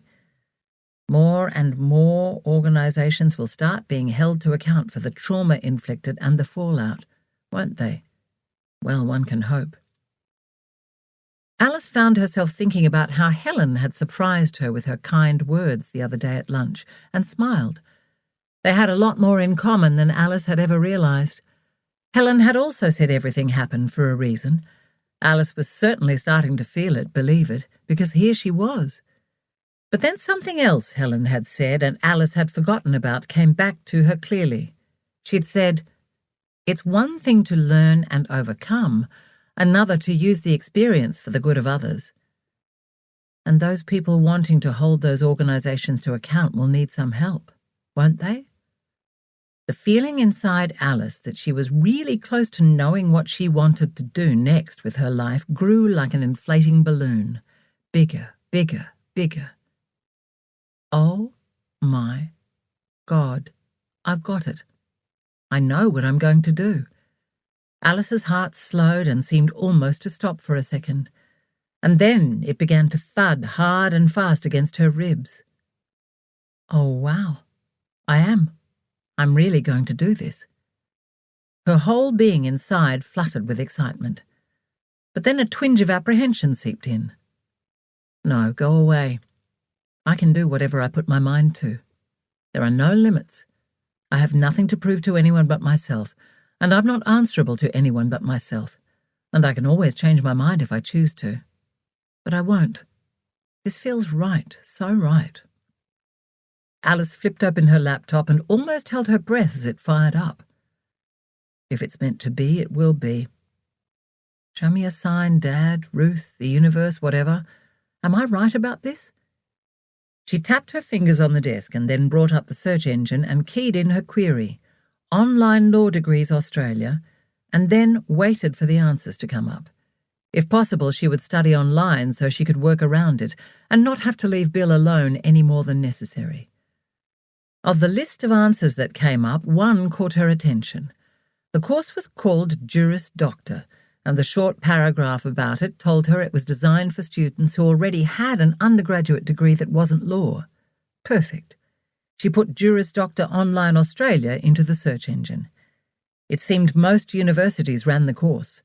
Going through the options, Alice decided she liked the sound of the one that was offered completely online and also on campus. The university ran a summer semester, which she could take to accelerate her progress through the 3-year course. But eek, the fees. No, she wasn't going to think about them. She'd find a way. I'm doing this. Thank goodness for government student loans. Maybe she could get a scholarship to help too. Alice trawled through page after page of information, including articles related to the questions she'd typed in. Is a career in law for me? And what students and graduates wish they'd been told before they'd embarked. Instead of being put off, the more she read, the more she felt she'd be very well suited to the course and later a career in law. Applications had just opened, so Alice went ahead and filled out the online form. There was no point in holding off. So where would she live? Would she stay in Ballarat? Why not? There was no reason not to. It was a lovely city and the surrounding area was beautiful. Returning to Melbourne would almost feel like a backward step. Starting completely fresh appealed to her much more. She'd miss Lauren and Brett, but they'd surely visit regularly. Perhaps Jared and Pip would visit sometime too. The three of them had kept in touch via Facebook Messenger and swapped the occasional text, mainly about office goings-on. The latest was that Carmel Gold now had 2 PAs catering to her every whim. Alice would miss her occasional shopping day with Liz, Sarah and Claire too. She hadn't heard from them and doubted she would again. She knew all too well the way friends stayed with one person or another when a couple split. The close friendship group she and Rick had shared comprised mainly of couples who were also farmers. Alice had been devastated to discover they'd all chosen to side with Rick, but not entirely shocked. The division between townies and those who worked the land was well known. She had tried to reach out to her old friends, but had been unsuccessful. This time she wouldn't make the same humiliating mistake. She'd leave it up to Liz, Sarah and Claire to decide if they wanted to stay friends with her. If so, great, and she'd welcome it. But Alice understood that their loyalties most likely remained firmly with David. After all, they were the wives of his colleagues. Alice had never lived alone before. Now she wanted to. No, she needed to. The force of the realization was intense. And then she started to feel really excited about it. Accommodation should be more affordable in Ballarat than in Melbourne, too. She fired up one of the main real estate sites. There was a fully furnished one-bedroom unit within the budget she'd quickly done in her head. Just the one, but she refused to feel dejected. One was all she needed. And while the decor looked a little dated in the photos, it also looked clean and tidy inside and out. Again, that was all she needed. Nothing flashy.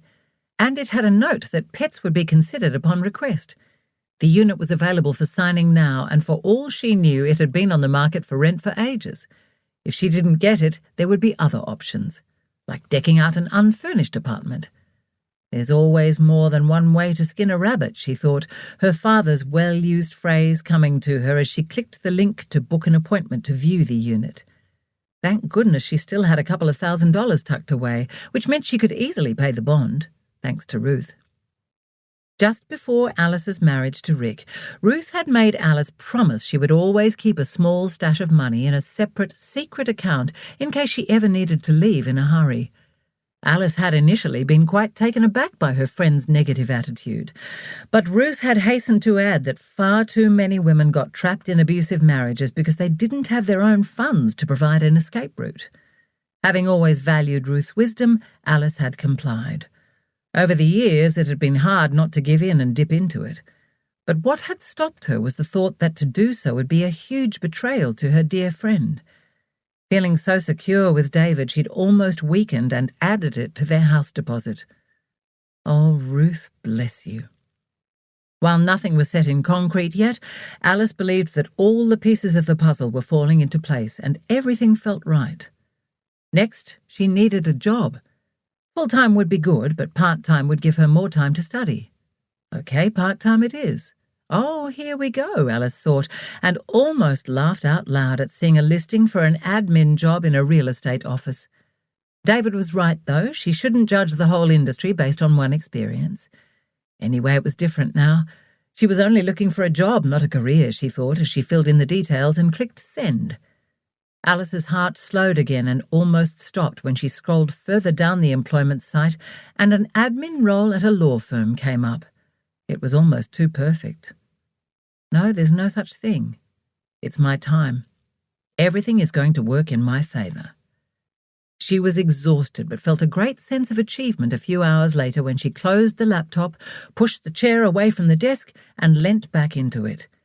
She'd applied for the university course, a place to live, and 2 jobs. Now she had to wait and somehow quell the excitement raging within her. It was so strong she could barely sit still. She'd been planning a long walk, though now she felt the need to run, hard.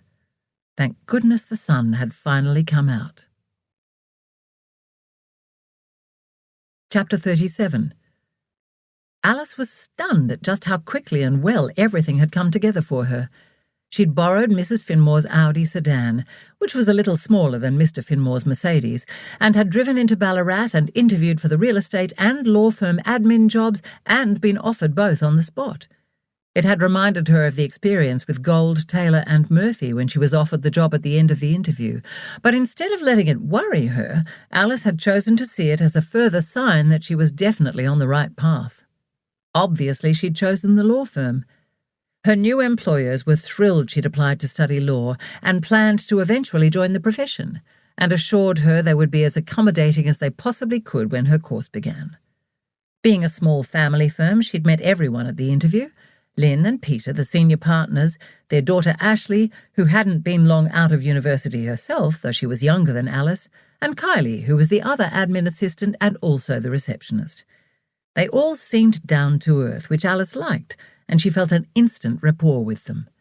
Ashley had even offered to mentor her. Knowing it would be a big help to have the partner's support and wisdom and access to the office library, Alice had immediately accepted the job. She was genuinely excited about starting with them. Even the furnished flat had turned out to be perfect, small but cosy and filled with light, and it was in a quiet street. She discovered it was a comfortable 10-minute walk from the office of Baker and Associates, and the agent agreed that because Bill was so small, Alice could bring him with her. Her guess had been right. The apartment had been listed for a while. She'd snapped it up and could collect the keys and move in on Tuesday. Alice and Frank had had a few short text conversations, but her mother and sister hadn't contacted her. They probably thought they were punishing her with their silent treatment, Alice decided. But in fact, not having to listen to their criticisms or be quizzed by them was blissful for her. The only frustrating thing for Alice at the moment was waiting to hear if she'd been accepted into her course. It would probably be another month or so before the university sent out its offers. She wasn't really concerned. Her high distinction average surely put her in good standing, and everything felt too right for her not to get in. There was nothing she could do about it but wait. Thankfully, she could put it out of her mind and focus on planning the welcome home dinner for Lauren's parents instead. The day had dawned bright and sunny, and Alice had jumped out of bed ready to get to work. She'd been to the farmer's market the day before and bought everything she needed, and then dusted, vacuumed, and cleaned the house. So all she had to do today was cook and set the table. They would be eating at 8 o'clock, which gave them plenty of time to drive to Ballarat from the airport. There would be 6 people for dinner. Lauren had texted a few days ago to ask if it was okay if she invited Blair, the farm manager, as well. It was fine with Alice, and she liked that there would now be an even number of people around the table. She still hadn't met Blair, or even seen any sign of him around the place. Far from bothering her, she'd found she'd really enjoyed being there just with Bill. As each day had passed, she'd felt more and more ready and eager to live on her own. It was early afternoon, and Alice, way ahead of schedule, was cutting up the vegetables for roasting when she thought she heard car tyres on gravel. Perhaps she'd finally meet the apparently lovely Blair before dinner after all. When she heard the front door knocker, she wiped her hands on a tea towel and went out to answer it. "Stay," she told Bill. "Oh, David," she said. He had his hands thrust deep into the pockets of his heavy black woolen coat, and seemed to be hunched against the cold wind which hit Alice in the face. "Alice?" She hadn't had any contact with him since she'd left, and was both a little relieved and surprised that seeing him didn't fill her with a wave of anxiety. She felt no regret, no surge of love, no anger, strangely no emotion whatsoever. She walked out and pulled the door closed behind her. "What can I do for you?" "Wow, this is nice," he said, giving the house an approving glance. "It is. What do you want, David?" "Come home, Alice," he said. "Enough is enough. You've made your point." "No, David. I wasn't making a point, as you put it. I left you. I thought I made that clear." "Alice, I've learnt my lesson. I'll appreciate you more, show my appreciation more. Come on, get your things." Alice remained silent, standing on the step above him with her arms folded. As she looked at him, she realized how unsettled he seemed. David did not like not being in control. Alice liked seeing him that way. "Look, I found you a plum roll at the office," he said, reaching into his coat and bringing out a folded business-sized envelope, which he held out to her. Alice remained motionless. "I pulled a lot of strings to get this on the table." "Well, that's on you, David, because I didn't ask you to." "I'm not sure what else you want me to do," he said. "Nothing, David. I don't want you to do anything. I don't regret my decision. I know you're trying to help and you think you're doing the right thing, but we're just too different. I'm sorry." Alice cursed the apology slipping out. Damn that habit. It was something she was determined to stop. She had nothing to apologize for. "So you've made your decision? You're not coming back?" "No, I'm staying right here, David." "Okay. Well, sign this then." He tucked the envelope back inside his coat and pulled out another identical one. He pushed the unsealed flap up and extracted some printed A4 pages. He then produced his flashy stainless steel pen and held it and the pages out to Alice. "What's this?" she asked, nodding at the document but otherwise remaining still. Her hands were now tucked under her armpits against the cold. "The financial settlement. To dissolve our relationship, since you say you've made your decision." Alice was aghast. "So you came here with an each-way bet? Wow, David, you really are too much. And you wonder why I left? I hope you don't, because there it is right there in your actions today. You always want to be in control." "Come on, Alice," David said. "I've driven a long way, and it's cold. Are you at least going to ask me in? We can go through the figures." "No. It's not my home to invite you into. Leave the papers and I'll look at them in due course and get back to you," she said, stretching out her hand. He was clearly deflated as he gave them to her. "Goodbye, David. I take it that is all? No, I really must go. I've got a lot to do." "Hi, honey, we're home," Lauren cried, coming through the back door into the kitchen and racing over to hug Alice. "Charles and Melissa Finmore, this is Alice," she announced.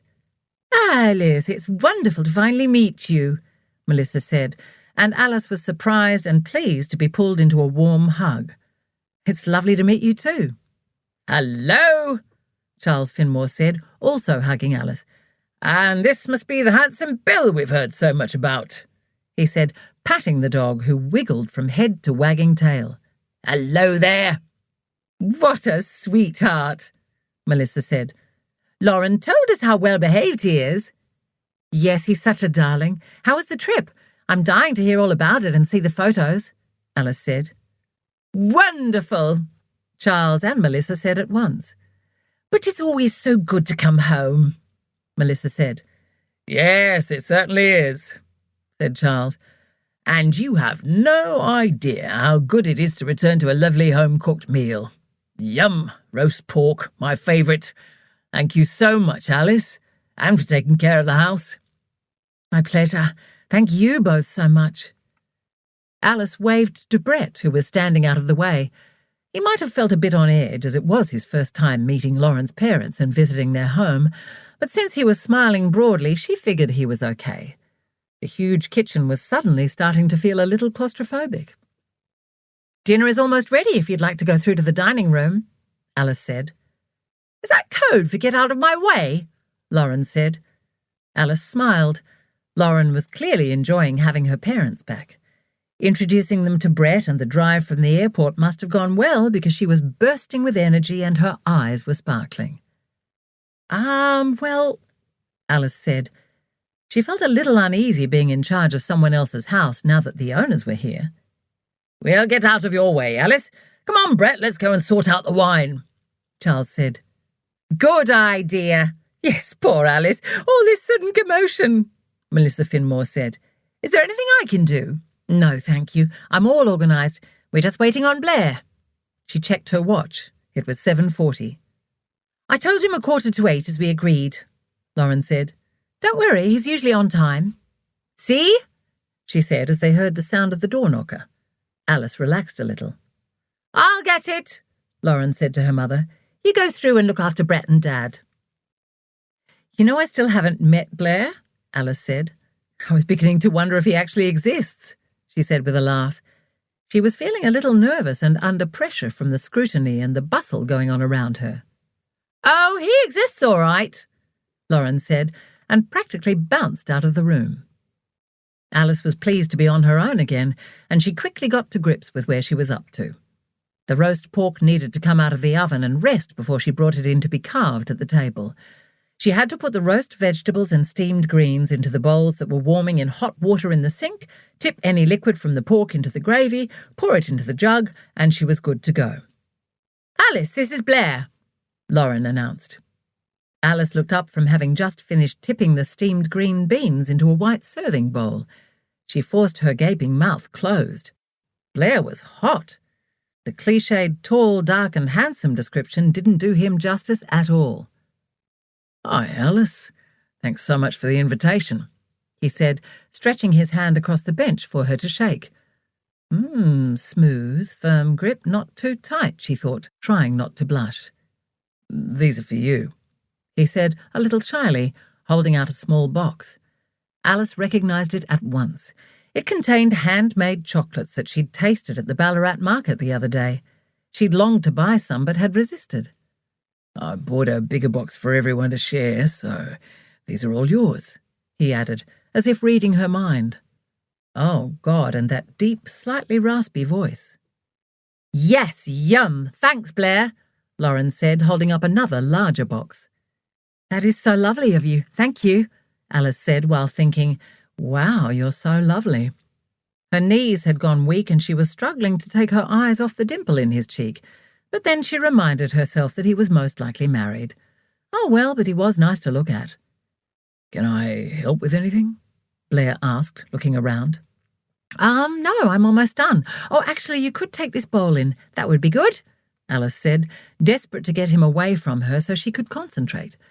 Everything had gone too well today for her to drop the ball now.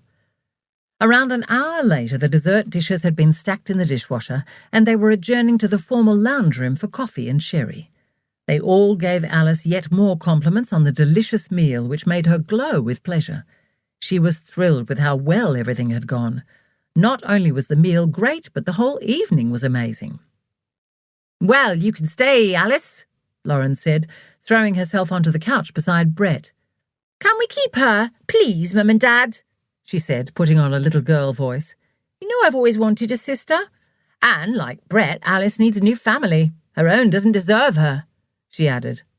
"Oh, Lauren, you really are the limit," Charles said, but laughed. "Seriously, though, Alice, you know you're welcome to stay as long as you like." "And given that we believe family doesn't necessarily need to be blood, you are welcome to become an honorary Finmore, just like Brett," said Lauren. "I'd love that. Thank you," Alice said, smiling warmly. The Finmores, and Blair for that matter, seemed to be really lovely, upbeat people, and she already felt part of the family. She loved the warm feeling it gave her. Her words in response seemed so banal considering what they were offering, the magnitude of which they would never really know. But what else could she say? Her heart swelled, and suddenly tears were filling her eyes.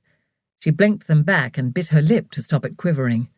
Thankfully no one noticed, and Alice quickly regained her composure. "So tell us, Alice, how have you enjoyed Ballarat?"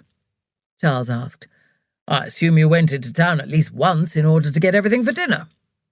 "Alice has been to Ballarat before anyway, Dad," Lauren cut in. "Yes, I've had an amazing time. And actually about that, I have some news. I'm staying. I've got a job that I start on Monday and—" "Good for you! What a great idea!" Charles said when Alice had finished telling them all about her course. "I think you'll make a really good lawyer," Brett said. "Yes, absolutely," said Lauren. "I can't believe we never thought of it before." "It's going to be a long, slow slog. I know that, but I'm determined." "And that's half the battle," Melissa said. "You'll be fine. Do you need any furniture or anything for your new home?" "No, thanks. The unit is fully furnished. I can't wait to show it to you. Oh, I almost forgot to tell you the best part. Bill can come to work with me if he gets along okay with the baker's dog, Max, who is a gorgeous black toy poodle. He's the sweetest thing. I just know Bill will love him and vice versa. I'm going to take him in for a visit next week to see how they are together. It'll be a weight off my mind knowing he won't be sitting at home lonely all day. And the walk to and from the office will be ideal for him, for both of us. Though he might need tiny shoes for dealing with the hot footpath during summer. "Oh, so cute," Lauren said. "Or you could be like those celebrities and put him in your handbag," Brett said. "True. What do you think about that, Bill?" Alice said, reaching down to pat the dog sitting on the floor beside the couch. "It really is all just so perfect," she added, letting out a sigh. "We're really happy for you, Alice," Melissa said. "And you know where we are if you need anything." "Yes, anything at all," Charles added. "Though you seem to have thought everything through," he said, smiling broadly. "I hope so. But, I'll need a ride into Ballarat on Tuesday when I move into the unit, if that's okay." "Of course it is," Melissa said. "I need to go in. I can take you," Blair said. "Okay, great, thanks. Oh, I forgot to bring in your chocolates, Blair," Alice said, getting up. "I'll get them. I put them in a cupboard out of the way," Lauren said, easing herself out of her seat. "Can I get anyone anything else while I'm up?" "Actually, darling, can you please bring in a jug of water and some glasses too?" Melissa said. There were murmurs from the others saying they were fine and nothing else was needed. "I'll help carry," Alice said, getting up and following Lauren out. "I think you'll be a great lawyer, Alice, I really do. But why? What made you decide?" Lauren asked, as she leant against the bench waiting for the jug to fill from the small filter tap, which Alice had found during her stay to be very slow. "It's because of all the stuff I've learned about narcissism. It's bloody everywhere and, as I know, can be very damaging.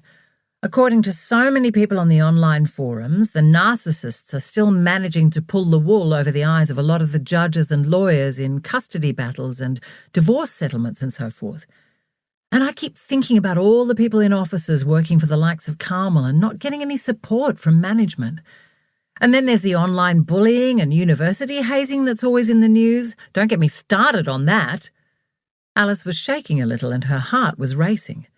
She took a deep breath to steady herself. She probably wasn't even making sense. "Wow, I love hearing you so fired up." "I am, Lauren, I really am. Like I've never been before." "That's great. Keep going. You still haven't answered. Why law?"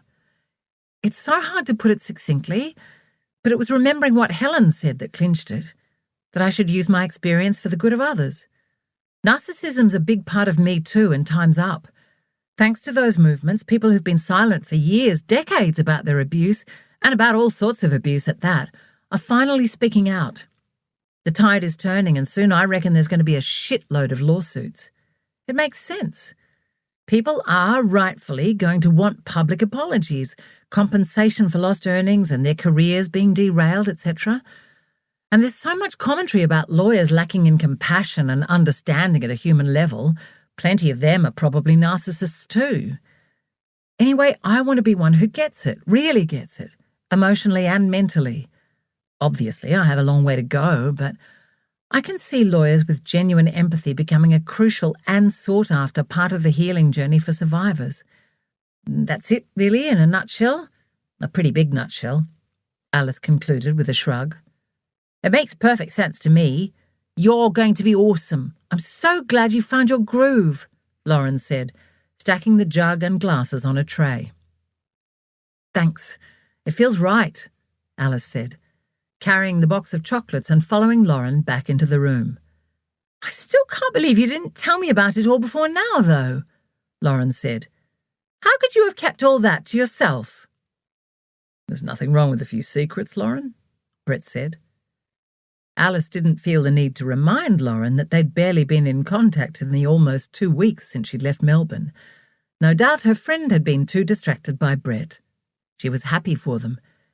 Everything is perfect, she thought, beaming. They were so kind and positive.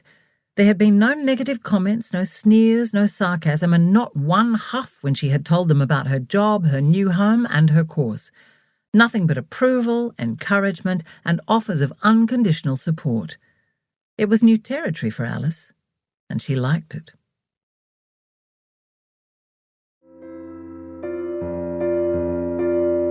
Epilogue. Around 1 month later. "Alice, are you okay?" Ashley asked, sliding in the drawer of the filing cabinet. "Sorry?" Alice said, looking up from checking her phone. "You've been sitting there staring at your phone since I walked in." "Oh, right, sorry." "Don't be sorry, I'm just concerned. Has something happened? You look worried." "No, I've just received an email from the university and I'm too scared to look. Can you?" "Sure," Ashley said, holding her hand out. Alice unlocked the phone and passed it over. "You're in." "Really?" "Yep. Here, see for yourself." She handed back the phone. "Wow." Alice let out a deep breath after she'd read the email through twice. "Well done. That's great news," Ashley said, hugging her. She went out into the hall, leaving Alice feeling stunned. "Dad, Mom, Kylie! Alice got into her course," she called. Soon everyone had crowded into the office and they were hugging Alice and offering hearty congratulations. She'd stood up when they all came in but still hadn't said a word. "Oh my God, it's happening, it's really happening," kept running through her head. "You're probably a little shocked," Lynn said. "I am a bit, to be honest." "That's a big step. And after waiting so long and feeling like your whole future rests on it, finally finding out might feel a little unsettling at first," Peter said. Alice nodded and looked down at her phone again. "Do you mind if I just send a couple of texts to let some friends know?" "Of course not," Lynn said. "You must." "Yes, tell your people and shout it from the rooftops. I'm calling an early, Mark. It's 4:45 anyway," Peter said, checking his watch. "I'll get the champagne and glasses," Kylie said, patting Alice on the shoulder and leaving the room. Alice was so touched by everyone's enthusiasm, she had to blink back tears as she tapped in her brief message to send to Lauren, Brett, Charles, and Melissa. She felt a little knot of sadness about not texting Frank straight away, but she would not run the risk of her mother finding a way to ruin this moment. She stared out the window where Bill and Max, now firm best friends, were pottering about the small garden together. Warmth and serenity flooded through her. At that moment, Bill paused and looked up at her with his head cocked and tail wagging. Her heart surged. "I am so blessed to have you, Billy boy," she thought. Everything was coming together beautifully. This was the start of a whole new, exciting adventure, and she felt completely at peace about it, and strong. During the past months, she'd had a few jitters about whether she was really on the right path, but there were no twinges of apprehension now. Not a one. "I'm doing this, and I'm going to be awesome."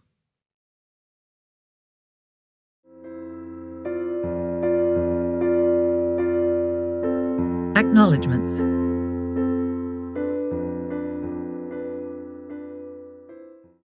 Many thanks to James, Sue, Annabelle, Adam, and everyone at Harlequin Australia HarperCollins for turning my manuscripts into beautiful books and for continuing to make my dreams come true. Editor Bernadette Foley for her kindness, generosity, valuable insights, and guiding hand to bring out the best in my writing and Alice's story. Amy Milne at AM Publicity for getting the word out, and the media outlets, bloggers, reviewers, librarians, booksellers, and readers for all the amazing support. It really does mean so much to me to hear of people enjoying my stories and connecting with my characters. And finally, to my dear friends who provide so much love, support, and encouragement, especially Mel Sabini, NEL, WTC, and LMR. I am truly blessed to have you in my life.